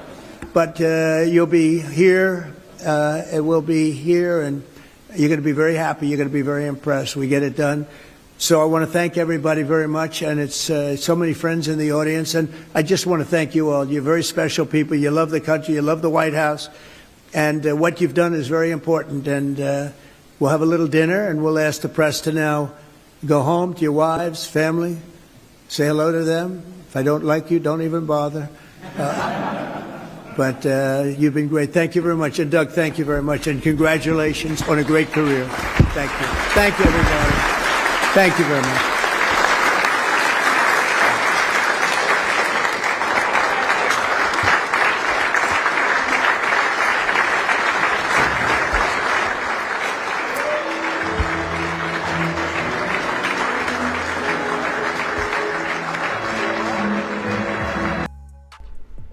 Okay. Well, that was an eventful live. YouTube was kicking the bucket and everything else going on. Let me see if I can figure out what's going on with YouTube. It seems to be running better now, so I think we're going to be okay trying to make it the rest of the way through Coffee with Hooligans. But I'm going to see if I can figure out what is happening. Some people were suggesting that it was a DDoS attack, but I've never heard of YouTube getting a DDoS attack, so it makes me wonder what is happening. There's a lot of people reporting that it's down. I'd like to see YouTube like actually admit it though. Like what is actually going on? Of course they won't tell us the truth, but I'd like to see an excuse. Nothing. Nothing. They've put out no statement. That's okay. What is this? Hold on a second. I'm being tagged in some shit. Bad word. Cracking me up. Either way, let me try a link really quick just to make sure we are going to be able to move forward. Because like I had mentioned in the chats, if we don't have videos, it's going to make it really hard to do the rest of Coffee with Hooligans. It looks like everything's running. Like I was saying, YouTube's been around a long time, so I figured whatever they got going on, they'll get it fixed. And if for some reason it doesn't work out and we can't watch any more videos, at least we got this far. Either way, thank you so much, Obnoxious Scott, for that $10 donation over on Rumble. Really appreciate you, Obnoxious Scott. Thank you so much for the support. It says, happy hump day. Appreciate you, Obnoxious Scott. Thank you. All right, so we are going to try and move forward. We'll see how this goes. Like I was saying, next up we got our mid-live break, our funny video halfway through. Today it was provided by me, and it's titled, Klaus Has Completed His Training. Now this is on TikTok, so we don't have to worry about this being a part of YouTube's shit show. But before we get into this, I want to remind you, hooligans, if you'd like to join the membership program over on Rumble and become an official hooligan, all you have to do is click that big red subscribe button right below where you type in the chat. Now if you're on Android and using the Rumble app, you're unable to see that big red subscribe button. So you got to open your browser, go to rumble.com, log in, come to the live, hop in the chat. And like I said, right below where you type in the chat, you will see that big red subscribe button. Click that button and jump through the hoops, and your name will be highlighted as an official Rumble hooligan. You'll have access to our custom emojis. We have chapstick emojis, screaming goat emojis, Klaus Daniels emojis, President Trump emojis, and more. It's a lot of fun during the live, especially during a Trump live, so definitely go join the membership program over on Rumble. Also, if we hit 100 hooligans over on Rumble, we're going to schedule the hot chip that is supposed to be the equivalence of eating a Reaper pepper. And so we will do the hot chip challenge if we hit 100 hooligans over on Rumble, so keep that in mind. Either way, let's get this mid-live break pulled up, and then we'll see if we can cover some more news. Let me see here. What is all this? What a mess. All right, this is titled, Klaus Has Completed His Training. Ah, he's on me! Get him off! Keep your arm out. Stay still. Ah, hold. Good way. Hold. He's biting through the suit. Oh my! Get him off! Scruff. Let him work. He's shredding me. Out. Out. Out. Good. Good. Oh man. He's a good boy. Yes. Yes. When you can feel it through the suit, that's how you know. Either way, getting back into the news here. This next one is fence surrounding Broadview Ice Facility brought down just hours before deadline. Now let's try and get into this. YouTube's nonsense. Come on, come on. Ah, there it goes. It's loading now. Yes. Either way, hit that like button if you haven't already, and let's get into this. The Department of Homeland Security has complied with a federal court order to remove fencing that blocked a street outside the ICE processing center in Broadview. But there's a new barrier now in place. Good morning, I'm Ben Bradley in for Patrick Elwood. And I'm Dina Baird. Thanks for joining us. WGN's Eric Rung is live in Broadview with the very latest. Eric? Well, good morning. The fence came down around 10:30 last night, a couple of hours before that deadline hit. Now, the facility is still heavily guarded. You can see all of the squad cars there behind me. There's about a dozen or so protesters out here, but both the village and protesters will take this victory.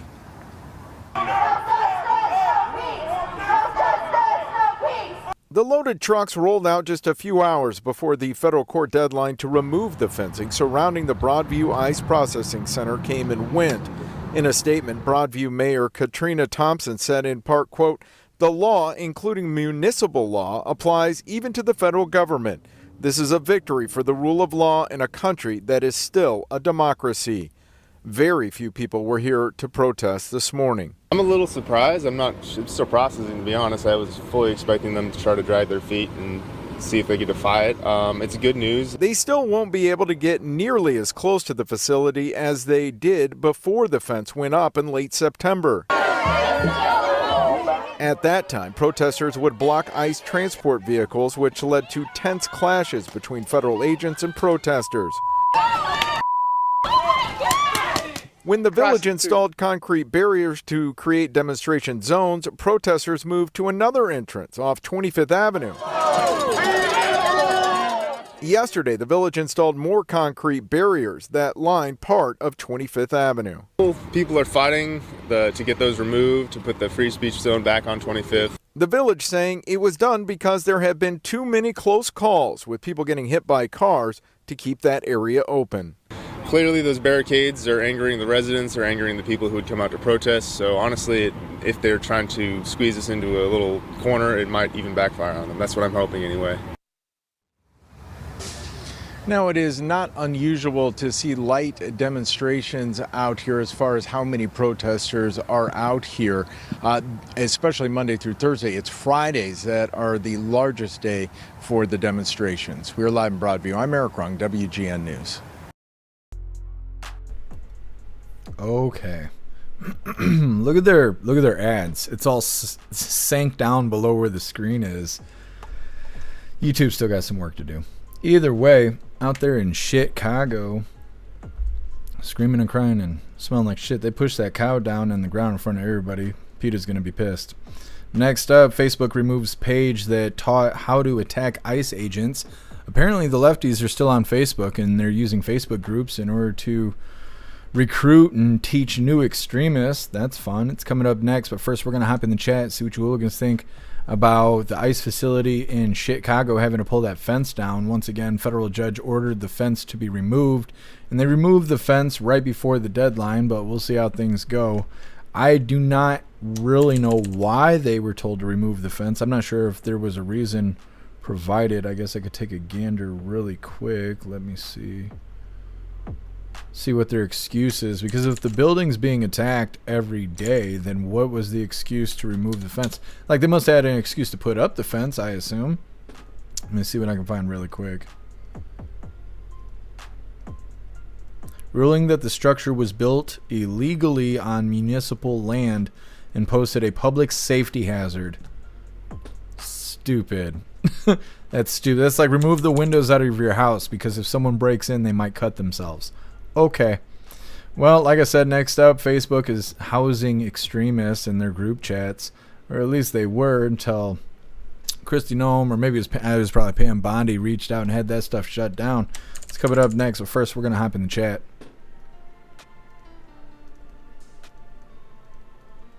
"10 minutes, only 5:30 in Portland." Yeah. Turbo, if they're trying to get hit by a car, then let them. Yeah, they're Americans. Those people are free. If they want to jump out there in front of traffic, then, you know, you're kind of in the wrong from stopping them. Hold on here. Thank you so much, Obnoxious Scott, for gifting 11 subs over on Rumble. You're a badass. Thank you so much. We might end up having to schedule this hot chip the way things are going. Thank you, Obnoxious Scott. I really appreciate it. Russell, no wieners were harmed. That's good. We worry about the important stuff around here.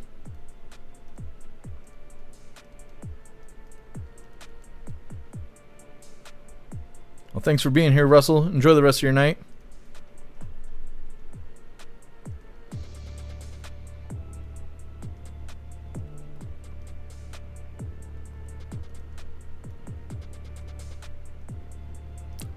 Big B, how do you tag on the Rumble app? I think you have to just type their name out. That's the convenient thing about being on a computer. If you're on a computer, you just tag someone's name. You just click on it and it'll write it in the chat for you. On the phone though, I think you got to actually spell it out.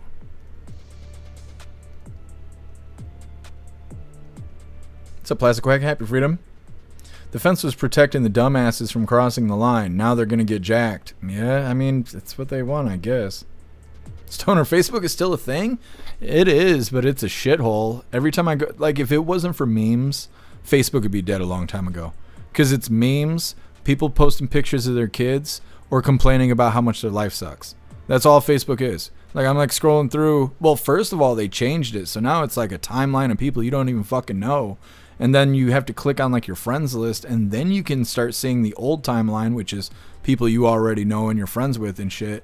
But no matter what you're looking at, it's women selling naked pictures of themselves, fake videos, fake content, clickbait bullshit, foreign people doing clickbait, scam, malicious shit, and then people complaining about their life, maybe inappropriate pictures of them while drinking or doing drugs, and then memes.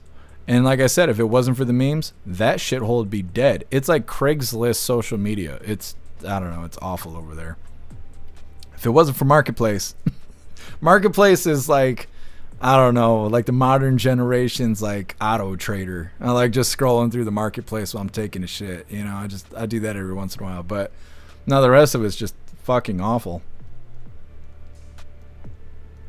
10-man, screw it, eat the chip, you can handle it. I've built false confidence, and I think I can handle it, but I don't know.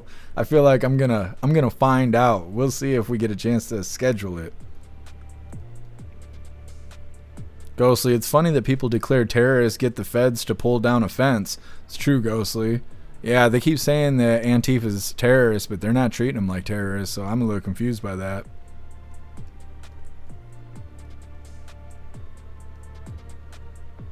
What's up, Kirk Allen? Happy Freedom. Live a review. I use Facebook to complain. I used to, but then I started getting in trouble over nothing. Like, nothing. I actually just had one of my videos taken down from there, which I haven't been live on Facebook in like 3 years. I think the last time we went live on Facebook, we were covering the Canadian convoy. And I just had one of those videos flagged for copyright. They pulled the whole video down. It's my fucking beats. Like, hate that. I created the music. I legally own it. How are you going to pull it down for copyright? Like, I just can't stand it. Censorship is always going to irk me. So I just post memes on Facebook? Yeah, that's what Facebook's worth. Stoner Sleazy still on Facebook? I was on Facebook until Facebook stopped paying me. There's like $18 or something that they owed me. They've owed me that for like 3 years. But every time I try to process the payment, there's an error. And then when I wrote customer service and I'm like, hey, there's an error. They're like, yeah, there's an error. Yeah, so give me my money. They're like, there's an error though. Cool. And so now it's been like 3 or 4 years where there's an error and I can't get my $18. So I stopped live streaming there.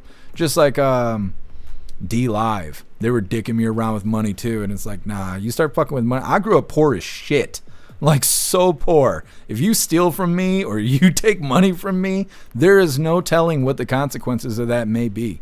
Because I grew up without fucking anything. And so I am very particular over what belongs to me. And I take pretty good care of it. Look how fat my cat is. You think that just accidentally happened? No, he's a behemoth because I take good care of him. Because I like to take care of the things that I own. My grandpa taught me that. Gave me shit over it the whole time I was young. So now that I'm a grown-ass man, that's how I do things. I take care of what's mine. And Facebook won't fuck me around. I don't go live with them anymore. Same thing with D Live. I don't go live with them anymore. They're fucking me around too much, and I don't like that, you know. But if other people have success with it, good for them. Hair Juice, you can't scrape the good stuff out of the chip. I know, Hair Juicer. I know, I'm dreading it. Turbo, crunch up the chip and snort it. That's the real test. Oh no, that'd put me in the ground. That'd be the last live stream. Simply Witchy, he looked at you when you called him fat. He knows. Klaus Daniels acts like he doesn't speak English, but he does. 10 Man, you're the same way? Yeah, I know. I could tell. I could tell. There's people out there that just don't give a fuck about anything, and then there's people who really care about like what is theirs. And you could tell by the way they take care of it. Cass, I only have Facebook for friends and family. Stay in touch. Yeah. I was doing that stuff, but I stopped because now I know too much from the news. And I can't really have a conversation with really anybody who's not a hooligan without some sort of disagreement happening. But the problem is I watch so much news that I'm kind of not willing to be told I'm wrong. I mean, I am in certain instances. I know that sounds terribly arrogant, but when I hear people talk and I hear them using propaganda, or they're saying that something is just completely untrue, it's inaccurate information, then I just jump right into correcting them. I will stop them mid-sentence to correct them. And that's not fun, and people don't want to be treated like that. But I can't just sit there and have the truth and not give it to them. And that they don't want the truth. They just want to talk. And I don't want to just hear people talk. I want people to know the truth. And that kind of separation causes differences. And so I don't even talk to anybody anymore. I talk to my dad every once in a while. I talk to my sister every once in a while. And that's it. Everybody else is related to me has not talked to me in years because of this. And I prefer it that way. Some of them don't want it. Some people want to be in my life, and I won't let them be because they don't understand the threat. They think this is all a goofy ass thing, and next thing you know, their social security numbers being stolen, their profiles are being targeted, they're getting fucking canceled, their jobs being called by strangers, threats are being made, swatting happens, you know what I mean? And then all of a sudden they're in danger, and they don't understand that. And so I'm like, okay, I'm just gonna save you the trouble and just cut you out of my life, and that's the way it is. Now I got all you hooligans. Here, Juicer, I'll do the, what is that? Capsaicin nasal spray if you do. I don't know what that is, Hair Juicer. Is it smelling salts? Because I've been wanting to try smelling salts as long as it's not going to hurt me. If you're talking about something else, I need more information. Zero, what's mine is mine. I earned all this crap I have. Don't touch it. Yeah, Zero, exactly. Simply Witchy. On the Nextdoor app, today in my area, someone was doxing ICE, telling people to be alert, blah, blah, blah. Either that or it was ICE messing with people. We got some videos on that coming up. That kind of behavior there. What's up, Butterfly? Happy Freedom.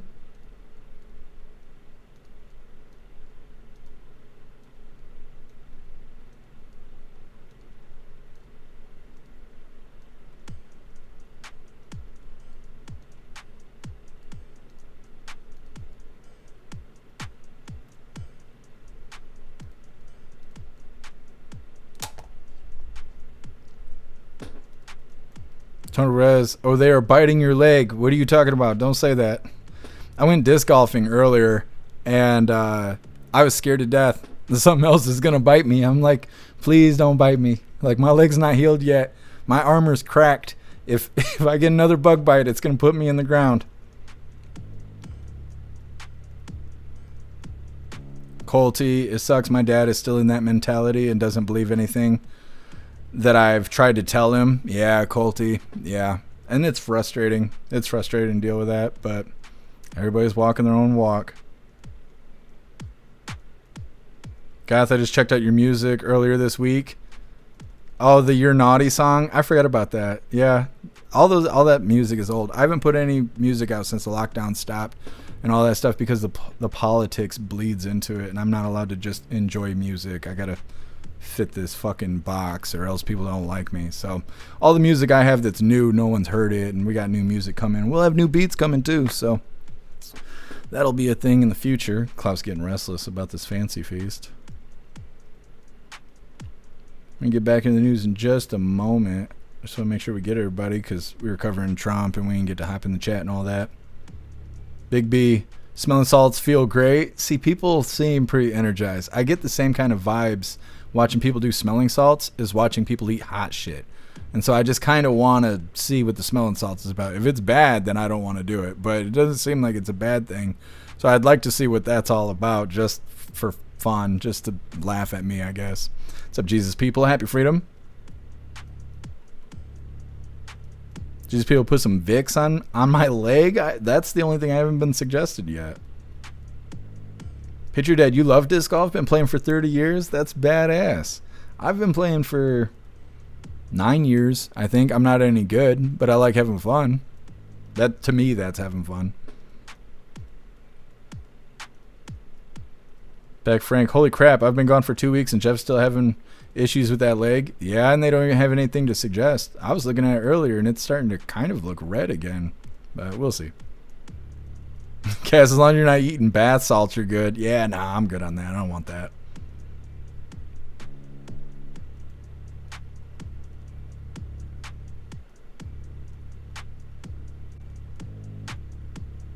Zero, I've been bowling since 1986, and I still suck. I'm not good at bowling either, Zero. I mean, as long as you have fun, that's all that matters. But I don't have fun bowling because the way my fingers are built, my fingers get stuck in the bowling ball because look how big my knuckles are. And the bowling balls that are big enough for me to stick my fingers in are too fucking heavy for me to lift it and throw it down the lane. So I'm just not built for bowling. And it's like a kind of like a white person sport, and so it makes me feel ashamed to go out there and bowl because I'm like, I'm so fucking bad. Like, it's so bad. It's like tennis or golf. It's like I'm not allowed to be bad at that. I'm just not. There's a stigma that comes with it, and I just am that bad at bowling to where it's like shameful. That's all right. 10 man, I hate a thief. I feel the same way. I wish Gessom was here to joke about your motorcycle. I hate saying that, but I hear you, 10 man. Hair juicer capsaicin is the hot stuff in peppers. Let's see, the spray is meant to stop migraines. Interesting. I'm not using nasal. I don't know, hair juicer. I'm not gonna shoot that up my nose. Maybe we can figure something else out. I'm not shooting that up my nose. No, thank you. I thought you were talking about actual nasal spray. Appeal to Heaven bowling is awesome. 16-pound New York Stadium ball. I don't even know what that is. I see a lot of people have fun bowling, but I just get mad.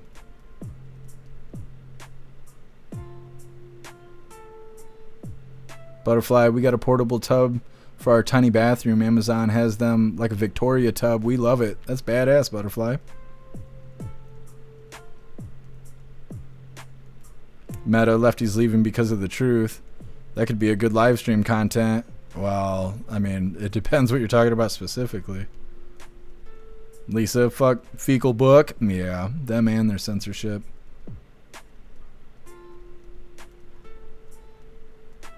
Stern, I have Facebook for family and old friends from high school. The rest is whatever. Yeah. That seems to be like the most common reason people use Facebook is because it used to be the only social media outside of Facebook, but Facebook like almost died immediately. And so everybody went to Facebook, and then, MySpace died after Facebook came out. Everybody went to Facebook, but then it like branched in multiple directions because Twitter came out, Instagram came out, Snapchat came out, all that stuff came out like near the same time, so everybody went elsewhere. And so we're all brought back together to Facebook to stay in touch with family.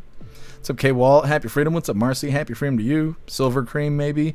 Yeah, I wish I had colloidal silver, but I don't have it. I don't know anyone that has it. I've wanted to make it. I've never had enough money to get the supplies to make it or purchase it, but I really wish I had colloidal silver because I bet that would help my leg.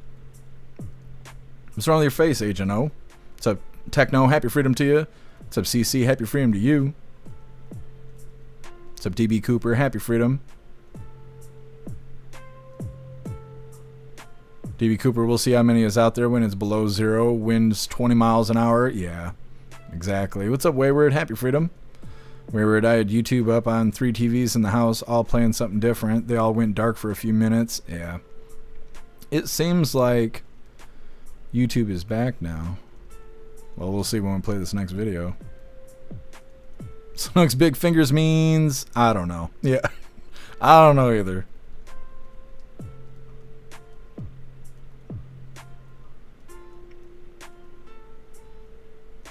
Beck Frank, you should be able to buy it from the chemist. What is the chemist? I don't know what that means in Australia, Beck Frank, but to me it sounds like you're asking if I could buy that from meth heads, and that could be just my poor judgment, but I'm not talking to meth heads, and I don't know any other chemists.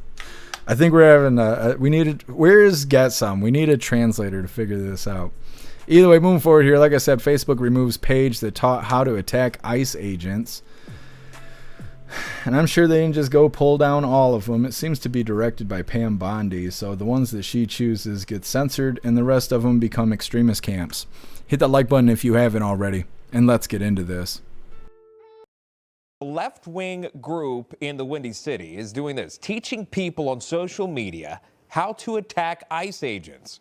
The group's public Facebook page, called Chicago Listener, is posting content encouraging violence against immigration authorities, sharing various ways to target ICE vehicles. And it all comes as assaults on ICE employees have increased by 1,000%. This is as happening while the Attorney General Pam Bondi is getting Facebook to take down the pages that are working to dox ICE agents. We turn to correspondent Christina Thompson. She's live with some more details about what the group is planning. Christina, good morning. Good morning. You know, it's just another case of social media being used for bad. In fact, the FBI and the DOJ, they're blaming in part social media for the increase in 1,000% on attacks on ICE agents. Now, the latest Facebook page to be removed was allegedly posting content like the one on your screen, encouraging violence against immigration authorities and sharing various ways to target ICE vehicles and agents. Now, in an October 3rd post, which you're looking at, it received over 600 reactions. Chicago Listener, that page, uploading a picture demonstrating how to make homemade spikes using cut-up garden hose and nails. Now, one of the group's 20,000 Facebook followers agreed that it's, quote, a cheap good idea, and that another alternative method for fashioning spike strips would be to bend two nails at a 90-degree angle, chop the flat, and put them together with some spot weld. Now, oil for the windshields is what another user proposed, another saying tar would be harder to remove. Several other accounts suggested throwing oil-filled water balloons or glass ornaments containing paint at the ICE vehicles. Now, the Facebook page also told their followers about spray tanks that are sold by graffiti supply stores, saying that spray painting in ICE officers' windows would make it impossible for them to leave a situation that could get volatile and very violent against ICE agents. At one point, members in the group were even praising a video like the one you're watching, where a protester smashed in the rear window of an ICE vehicle. One user writing, "Love to see it," about this, and "The people are tired, no more letting things fly." Now, the group also shared videos on how to neutralize tear gas canisters quickly during riots. Pam Bondi saying the wave of violence against ICE has been driven by online apps and social media, and it's putting ICE officers at risk. The DOJ will continue engaging tech companies to get rid of these platforms where radicals can incite violence against federal agents. Now, Facebook did remove this page and others like it once it was brought to their attention, as Meta's policy on page on coordinated harm does prohibit users from outing the undercover status of law enforcement or security personnel if it contains the agent's name, their face, badge, as well as their law enforcement organization or operation, which would be ICE. Now, Apple earlier this month also removed apps that allowed users to track the movements of ICE agents. Google also made similar apps unavailable. And President Trump and his administration says they will prosecute those who make these trafficking apps to the fullest extent of the law. Sean, Emma? Unreal to see what's posted out there on social media, just teaching you exactly what to do to harm somebody else. Christina Thompson with the story. Christina, thank you. Okay. What I think is most interesting about that story, other than the broad details there of Leftie nonsense, is the fact that they went through and told you what they said. They were like, okay, so if you want to build these spike strips, this is how you do it specifically. And she described all of it. And it's like, well, we don't want people learning this. Learning what? How to take this material and putting them together and then cutting them this way and bending them this way so then they function like this. We don't want people to know that. Why the fuck are you telling people that? I understand what they're trying to do, but they're kind of undermining their own message there. But I don't know. I just thought that was funny. Either way, next up, gangs offer $50K bounties for ICE agent assassination in U.S. DHS says they're talking about the cartels are now offering money.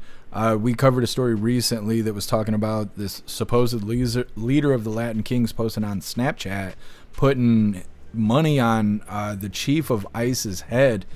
$10,000 or something like that if somebody was to smoke him. It varied, but he was targeting the chief of ICE specifically. In this situation, they're just cartels just targeting Border Patrol in general, and they got money in different types of things like that. And it's coming up next, but first we're gonna hop in the chat, see what you hooligans think about these Facebook groups. Once again, they're saying that lefty extremists are using Facebook groups to organize. Dems will definitely say this is a free speech issue, but encouraging violence and making threats are not covered by free speech. Facebook did remove this specific group after it was pointed out, but like I said earlier, I highly doubt all of them are being pulled down. I'm sure it has to be reported, or the White House has to mention it or something like that. Otherwise, the lefties are all gathering on Facebook. Like I said, bounties on ICE agents coming up next, but first we're going to hop in the chat, see what you hooligans think about Facebook being a source of information for the lefties.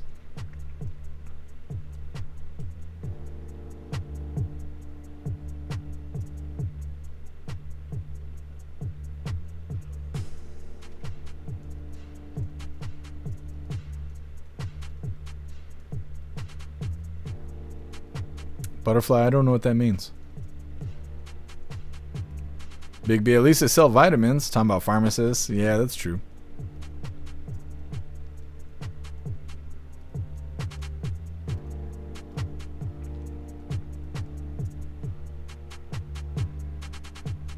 Butterfly, the media is implicit with inviting violence. Yeah, it gives them more news to talk about.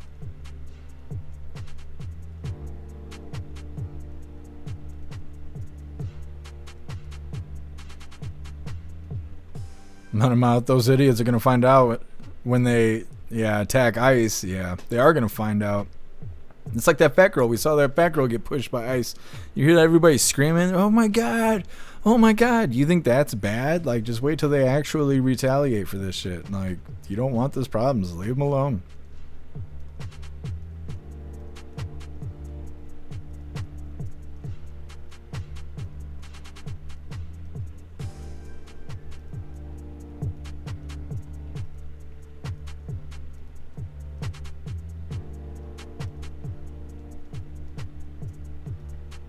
Back Frank. No, we got more than that. I think we got 35 hooligans or something more to go till we do the hot chip challenge, but we're creeping towards it. Appeal to Heaven, yeah, I had WWE friends on MySpace. Yeah. MySpace was cool when it first came out, and I don't know what made people go to Facebook. MySpace is way cooler than Facebook, and for some reason everybody went to Facebook, and I don't know what it was. Eventually, I went to Facebook because everybody else was there. I didn't have anybody to hang out with on MySpace. People were not using it anymore. But I don't know what made people go to Facebook. It took me a long time before I made the switch. Appeal to Heaven, I know that what I look up on Google is being feeded to Facebook. Yeah, that's the damn cookies and the trackers and all that shit.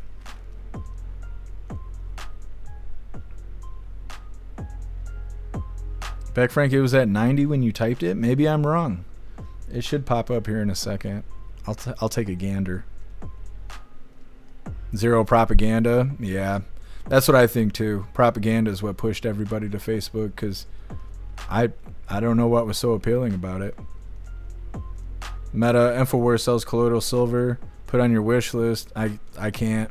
Only thing I could put on the wish list, well, no, I can't. I don't think I can, because I made a throne wish list, but it works weird, and it connects with Amazon. So I put the movies that you guys had me put to the wish list, I put that on Throne, because there's so many of them. It makes the list crazy long, and so all the movie wish list is now on Throne. Everything else is on Amazon, and so I can't put InfoWars items on either wish list. That's the thing that sucks about these wish lists is you can't just add whatever you want. It's built into the stores themselves.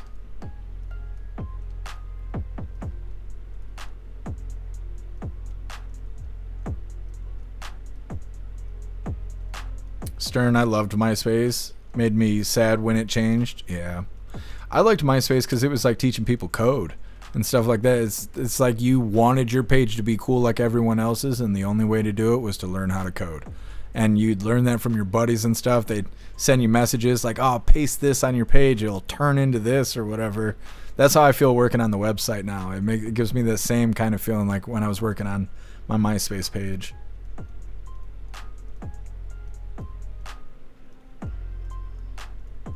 What's up, Alex King? Happy Freedom. What's up, Gypsy? What's up, Mustang? What's up, Charmaine? Happy Freedom. What's up, Danny? Happy Freedom to you. You're gonna go live in Portland? Cool.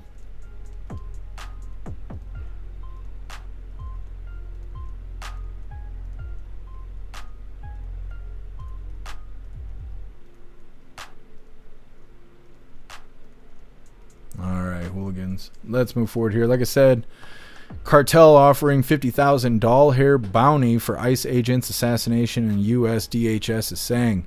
But before we get into this, I want to remind you, hooligans, really quick about Alistair's horror podcast called EATI, which stands for Experimental Alien Technology Institution. This is found footage audio drama. Each episode is a standalone tape from a secret organization's case files. They investigate things they simply can't explain. What you're hearing is a first person's recording of a mystery that defies both logic and reality itself.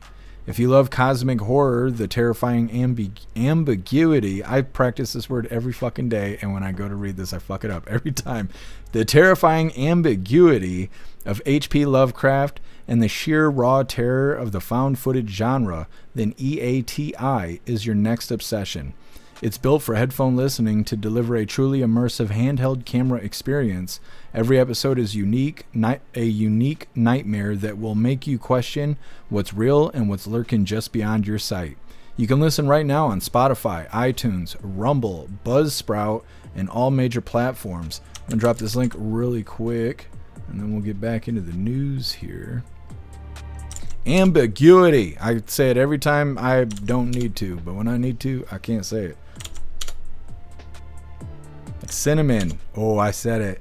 See, I can't say it anymore. If I try to say it, I can't say it. But if I don't need to say it, then I'd just be driving down the road saying that shit over and over again, no problem. Either way, there's the link. Go check it out because it's really cool. Either way, getting into the cartel here, putting bounties on ICE agents. I don't know when they're going to crack down on the cartels. They could find all the J6ers, but they can't figure out the cartels. I don't know. I don't get that. Either way, hit that like button if you haven't already. And let's get into this. So Attorney General Pam Bondi says Facebook has removed the page that was being used to target ICE agents in Chicago. The move comes as the DHS reveals cartels have issued bounties for hits on officers. Griff Jenkins joins us from Washington with the latest on this story. Griff, what do you know? Well, good morning, Lawrence. I know the threat to ICE and federal immigration law enforcement has never been higher. DHS says there's now this tiered bounty system set up by Mexican cartels. Take a look. They're offering $2,000 for gathering intelligence or doxing immigration agents, $5 to $10 grand for kidnapping of standard ICE officers, and up to $50,000 for the assassination of a high-ranking officer. This after an alleged Latin Kings gang member is accused of putting a bounty on Border Patrol's Commander-at-Large Greg Bovino. $2,000 on info on him, $10,000 if you can, quote, take him down. Now, the gang member's attorney denies any ties to the Latin Kings and paints the man as a, quote, hardworking family man, but Chief Bovino refutes that claim and says things are actually getting worse. Griff, the Latin Kings are associated with drug cartels, i.e. terrorist organizations, so those bounties remain and, in fact, have actually increased because of this, quote, hardworking man. It's unbelievable. Meanwhile, in the wake of anti-ICE riots in places like Chicago and Portland, AG Bondi announcing Facebook has removed an ICE spotting group targeting officers. She writes on X, the wave of violence against ICE has been driven by online apps and social media campaigns designed to put ICE officers at risk just for doing their jobs. The Department of Justice will continue engaging tech companies to eliminate platforms where radicals can incite imminent violence against federal law enforcement. Now, a spokesperson for Facebook's parent company, Meta. All right, so we already covered that. I was in the middle of reading something. Either way, I think it's interesting how the Latin Kings were originally the ones to target, like I said, the chief of ICE. I can't ever think of what his name is. He's a badass strutting around. And now the cartel's putting money on all of them, on all ICE agents, saying that they'll put up $2,000 for intel or doxing of an ICE agent, $5,000 for kidnapping of an ICE agent, up to $50,000 for hits on high-ranking officers, which is really crazy. They mentioned the gang members that put a hit on the chief of ICE. Like I had said, we covered that not too long ago. So when there's going to be, accountability, because they declared the cartels as terrorists. Then they talked about the cartels weaponizing drones, hurting ICE and anybody near the border using these weaponized drones. And they keep threatening Mexico, saying, hey, we're going to invade Mexico and we're going to take care of the cartels if you guys don't do something. And then nothing happens, and now there's bounties on ICE agents. So I wonder, what's going to be the outcome of this. Next up, we got the last little bit of the news. It is Lefties Losing It, and today it's titled Deranged Dumb Woman Calls for ICE Officers to be Shot, which is bullshit, but that's par for the course for the way these lefties work. And of course, we got a bunch of fun stuff coming up. We got an unboxing. We're going to be opening today's door of the Advent Calendar sent by Cass. We got our 2 funny videos. But first, we're going to hop in the chat, see what you hooligans think about the cartel getting involved in putting money up for ICE agents.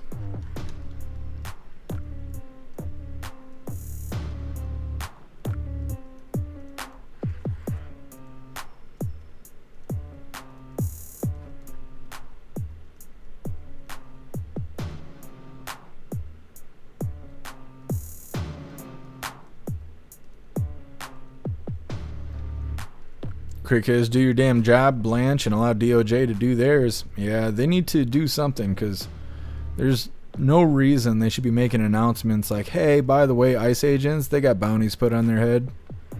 What? That's, I don't know. Not good.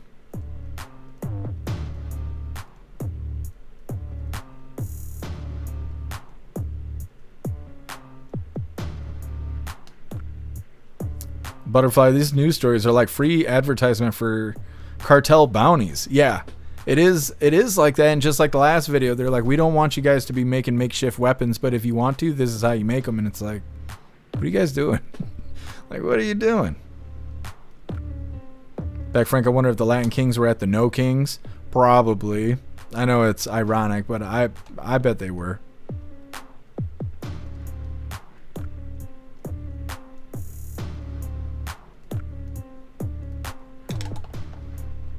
Throwing my chapstick around.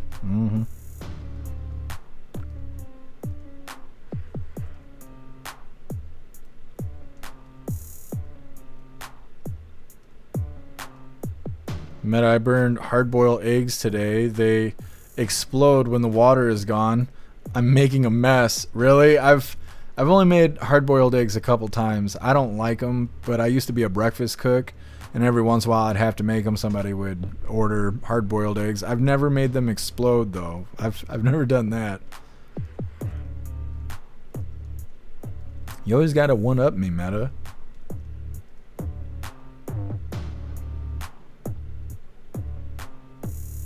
Techno.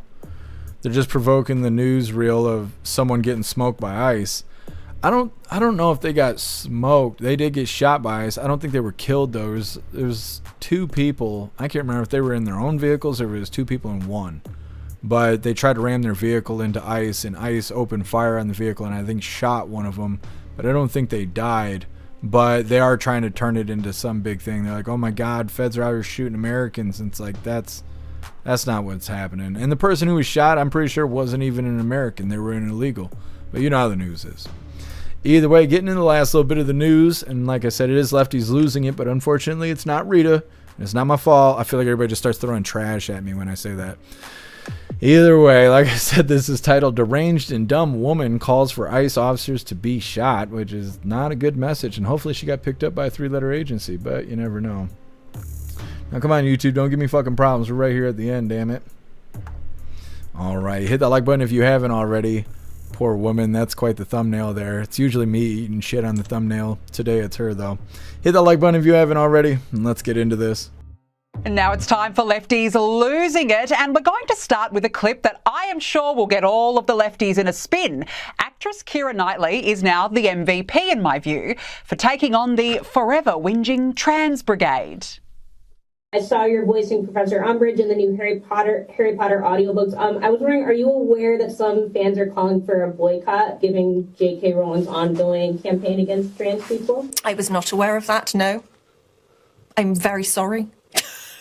I think we're all living in a period of time right now where we're all going to have to figure out how to live together, aren't we? And we've all got very different opinions. So I hope that we can all find respect. Bravo. And look, the trans blackmail is backfiring, isn't it? It's done. Jog on. Well done to Keira Knightley. Well done. Now, Rosie O'Donnell has unfortunately graced us all down under with her presence in the last week. I know, rest in peace, us, the sooner that she buggers off, the better. But guess what? Or guess who she's been talking about the entire time? I know you know. That he is afraid of smart, informed, strong women.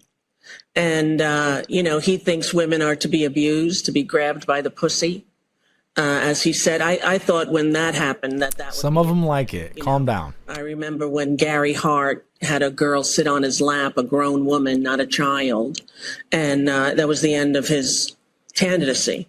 And here he is saying what he says and being who he is. And I think that strong women scare him and infuriate him. And I'm one of them. Now, of course, in case it wasn't clear enough, she's talking about Donald Trump. Look, someone get this woman some help. Seriously, the woman is deranged. She's sad and just really plain stupid. Now to former President Barack Obama, because Donald Trump's actually also having a real TDS effect on him, it seems. Please, Barack, take some time out, mate. I mean, what was unusual for me was obviously a lot of what I represented. Yeah. A lot of what Michelle and I had tried to project, the values, our thinking about America.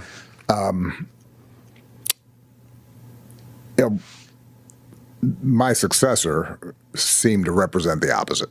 Right. Not seemed, did. Yeah. And so I think there was a lot of anger, a lot of sadness, some fear among a big chunk of the country. Yeah, you know what's funny? I mean, he said his successor represented the opposite of what he and Michelle stood for. Well, he's not wrong. And thank goodness for it. Look how much Donald Trump has achieved. But seriously, Barack, give it up.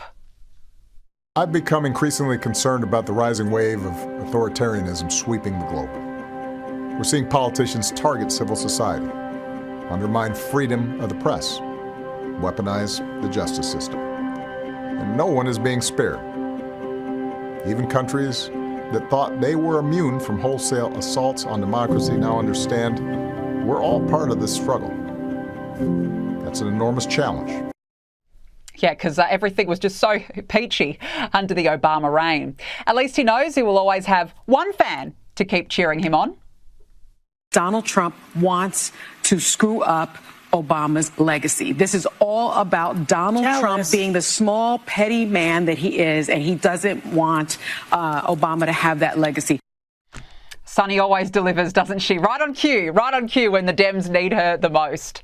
Now to TDS-afflicted lefty actor Martin Sheen, who should probably actually just stick to his day job. So the big guy in the White House, if he would take some personal advice, you've got to realize, sir, that you are the biggest nothing in the world.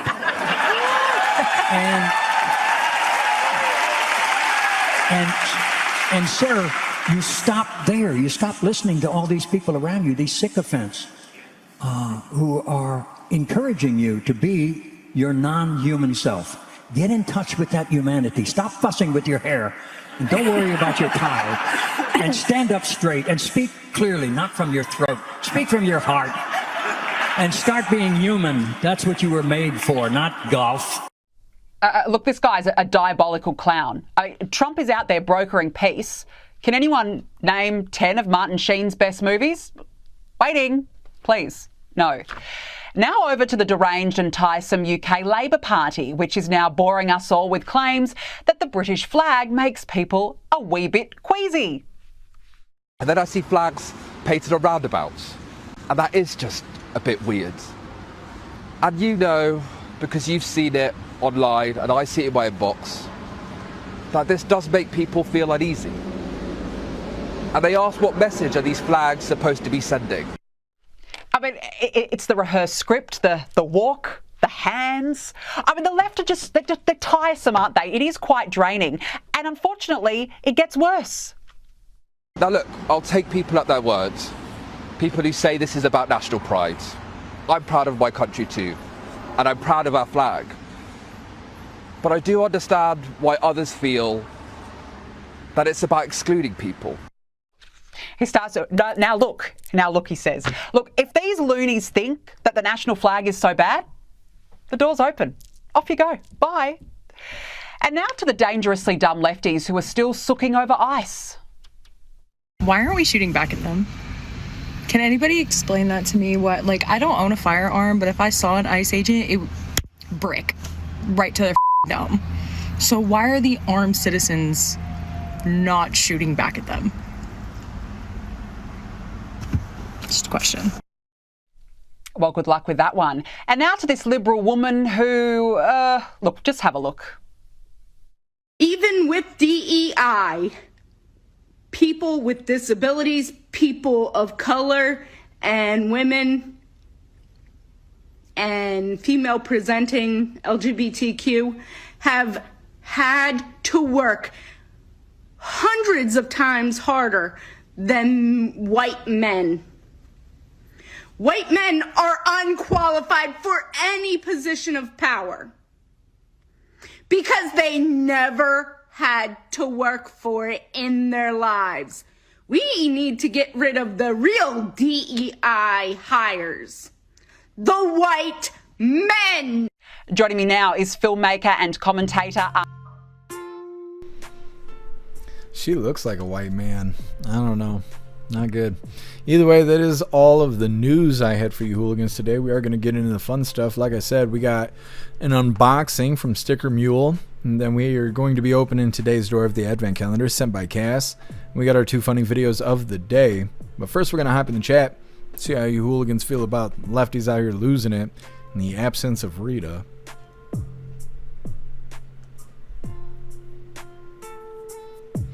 Simply Witchy, I'm so glad I don't have to see her in person.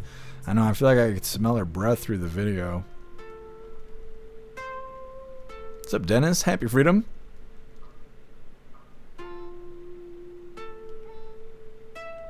Hey, thanks for being here, Metal Mouth. Enjoy the rest of your day. Plus, quick, what happened to Rita? I don't know. They must have gave her a day off, I guess. So, only thing I can think of. Let me see, where are we at here? The hot chip says 64 out of 100. Beck Frank, I don't know how they count in Australia, but like I said, that's like 46 or something like that. I don't remember what number I said. We got like 46 hooligans still before we schedule the hot chip. Shroomish, because none of y'all have balls. I know, because they cut them off. MU brain dead. You're not wrong.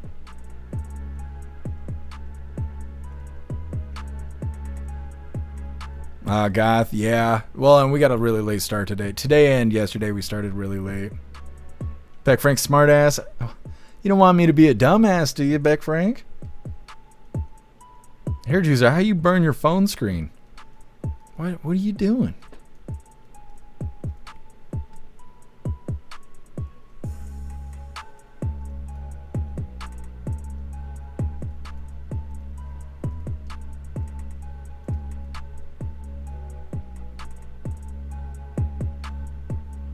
Plasquack, what is worse, the pepper you just ate or the hot chip? They're supposed to be equivalent to each other. Now, I would think eating the pepper would be hotter than eating a chip, but then at the same time, the chip isn't a pepper, right? So they had to season the chip. Now, what if they put more seasoning, more hotness on the chip than would be in one single pepper? So I don't know. It's a Reaper chip, so it's supposed to be an equivalent. So I don't know. It's gonna be rough. Beck Frank, yeah, we're getting there.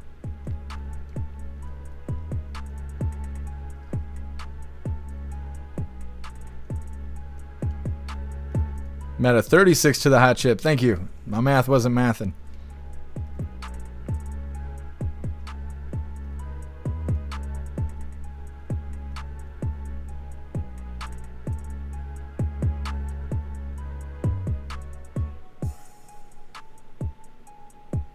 Hair juicer. Cracking me up.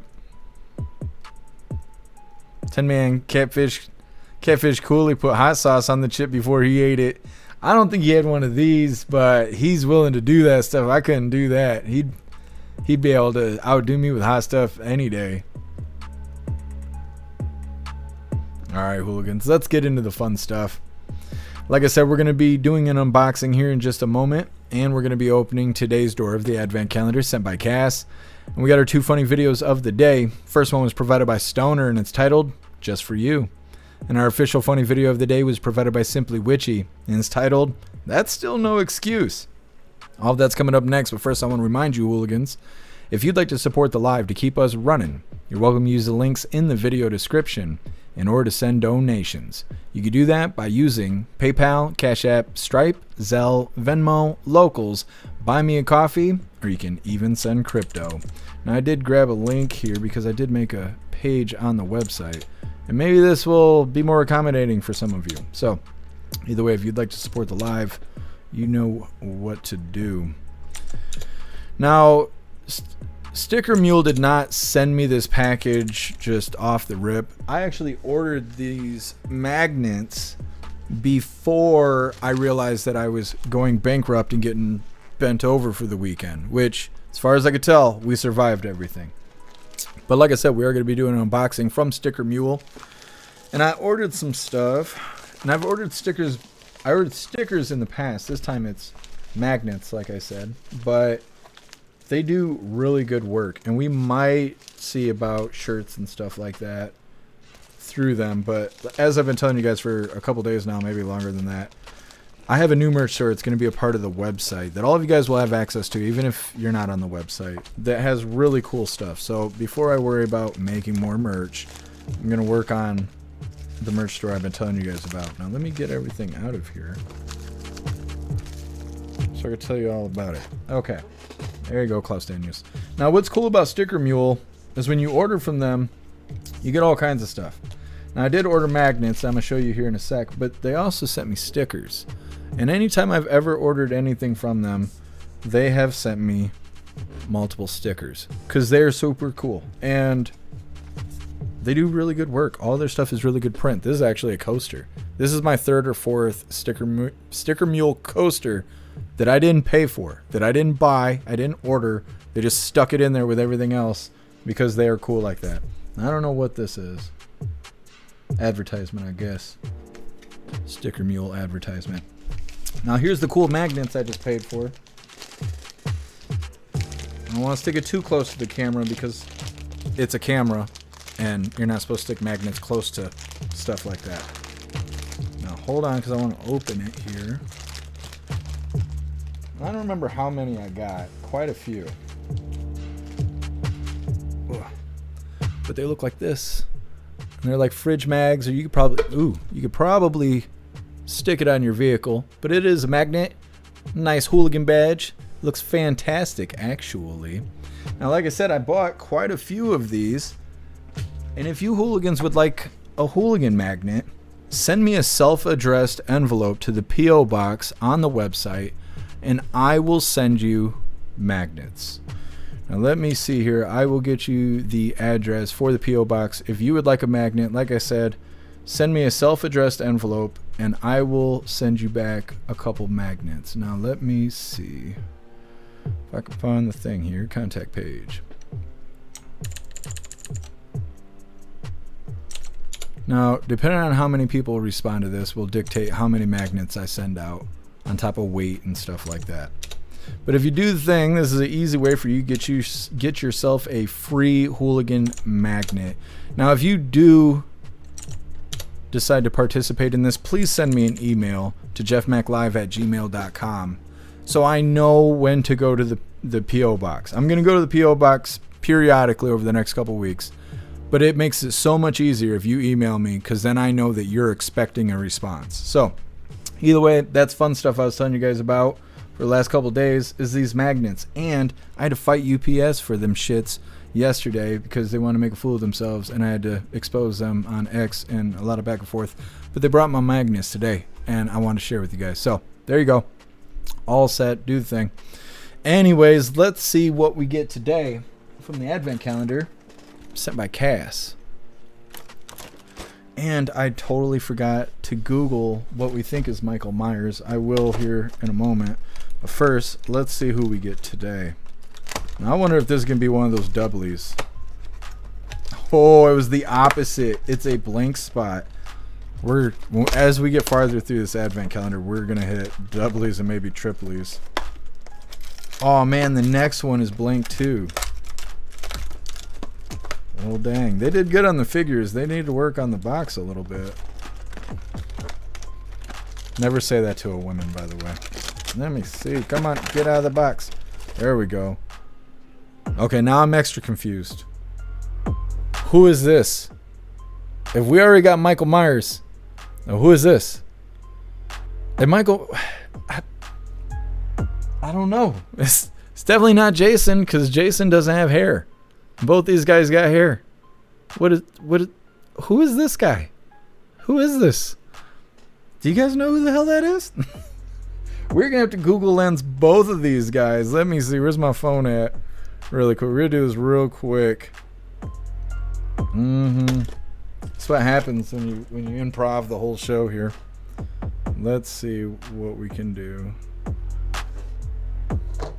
We're gonna figure it out real quick. Where's the picture I just took? Not as quick as I thought it was gonna be. Google Lens. Okay, the one we pulled today was Michael Myers. The one we pulled yesterday apparently was also Michael Myers. This is a variation of Michael Myers, I guess. We doubled up on our Michael Myers. We're good to go. Thank you so much, Cass. I really appreciate it. Doubling up on our Michael Myers. Let's get into these funny videos really quick. It's been quite the day today. Is this it? I think this is it. What are you doing? You better chill out. Over there hiccuping. Anyways, this is our first funny video of the day. It was provided by Stoner and it's titled, Just For You. The hottest thing a guy can do is make a little noise. Okay, let out a little, let out a I'm just going to lift the lid and I'm going to pour this. Ooh baby, ooh baby. Giving her what she asked for. Getting into our official funny video of the day. Today it was provided by Simply Witchy. Hey, how many drinks have you had? Let's see here. And this is titled, That's Still No Excuse. Okay, how many drinks have you had tonight, sir? 7 Guinness, 15 glasses of wine and 11 shots of tequila. That's a lot, but that's still no excuse why your wife should be driving. Okay, how many drinks? Oh no. It's not good. Well, hooligans, that is all the coffee I had for you guys today. I'm gonna grab this Linktree link really quick. Now, like I said, we're gonna try and do this a little bit differently. We are going to do the Linktree. We're gonna read through. We're gonna do the pledge. All of that is as normal, but we're going to say our goodbyes and then do the raid, because it was brought to my attention, and I think they're right. We raid out and then we say goodbye to everybody, and half the chat's already gone because we raided everybody out. So we're going to try it the other way around and see how it goes. But that also means that we're not going to show the raid. The raid's just going to happen, and that's just going to be that. And we'll see how this goes. But either way, first I got to drop this Linktree link. And like I said, we're going to read through and we get the pledge coming up.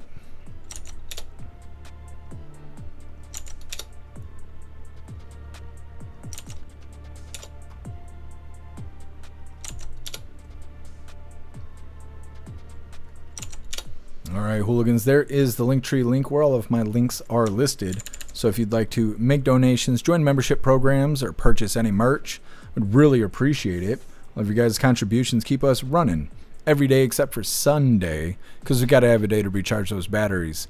Definitely go join Discord. Discord is our free hooligan community. It's the best way to be notified every single time we go live. The hooligans are there keeping the conversation going 24/7, and we have 2 news boards to keep you up to date with everything going on around the world. So definitely go join Discord. If you're feeling real saucy, go join jeffmaclive.com. Over on the website, it is the best way to experience the live. Our built-in chat has more ability than any other platform. You can post memes and GIFs and custom emojis and links and all kinds of stuff right there while watching the live. You will also have access to Hooligans Alley, which is our private social media area. You'll have access to the forums, the arcade, the Hooligan AI, and our advanced messaging system with the built-in group chats. So definitely go get yourself a membership for jeffmaclive.com. It's the home of the Hooligans. Now, like I said, we're going to read through. We got the pledge coming up, and then we'll be saying our goodbyes and rating out at the very end. That's how we're going to try this. Oh, thanks for being here, Zero. Simply Witch, I watched the video 3 times in a row laughing. It's so funny.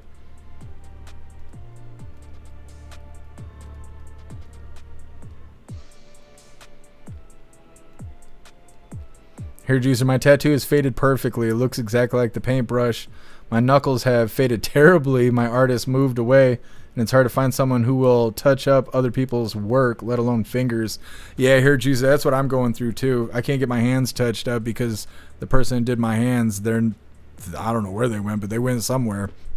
Well, at least the one in your arm's doing good, hair juicer. I got to get a hooligan badge tattoo eventually too. I got to get away from these financial problems first, though. What, Klaus Daniels?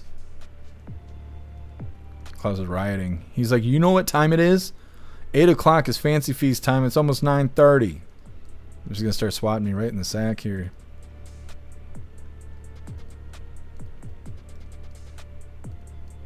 God, if I put stickers on my art car, I would love some of those for my art car.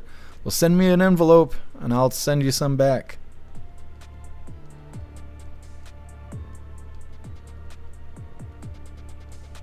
Appeal to Heaven, that might be a collector's edition, Heaven 2 versus 1. Maybe. I don't know. I love them. I think they're awesome. Big B, Michael as a teen versus grown up. Could be. I've never seen the Michael Myers movies, so I don't know anything about the storyline. I just know what he looks like. It is the season, so maybe I will watch some Michael Myers movies to catch up since we got 2 little figures here.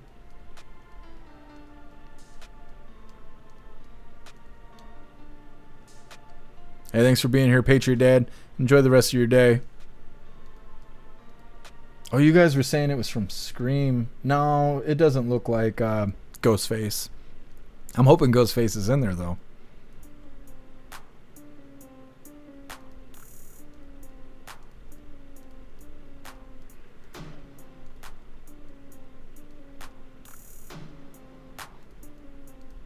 We'll see, Beck Frank. I got to see how much it's going to cost. I'm trying to think. I sent something to Canada, and it was like $100 for shipping and handling. And I'm trying to think. I sent something to West Virginia not that long ago, and that was $75 for shipping and handling. So it just depends. We'll see what it is, Beck Frank. I want to send you this stuff. We just got to see if I can afford it.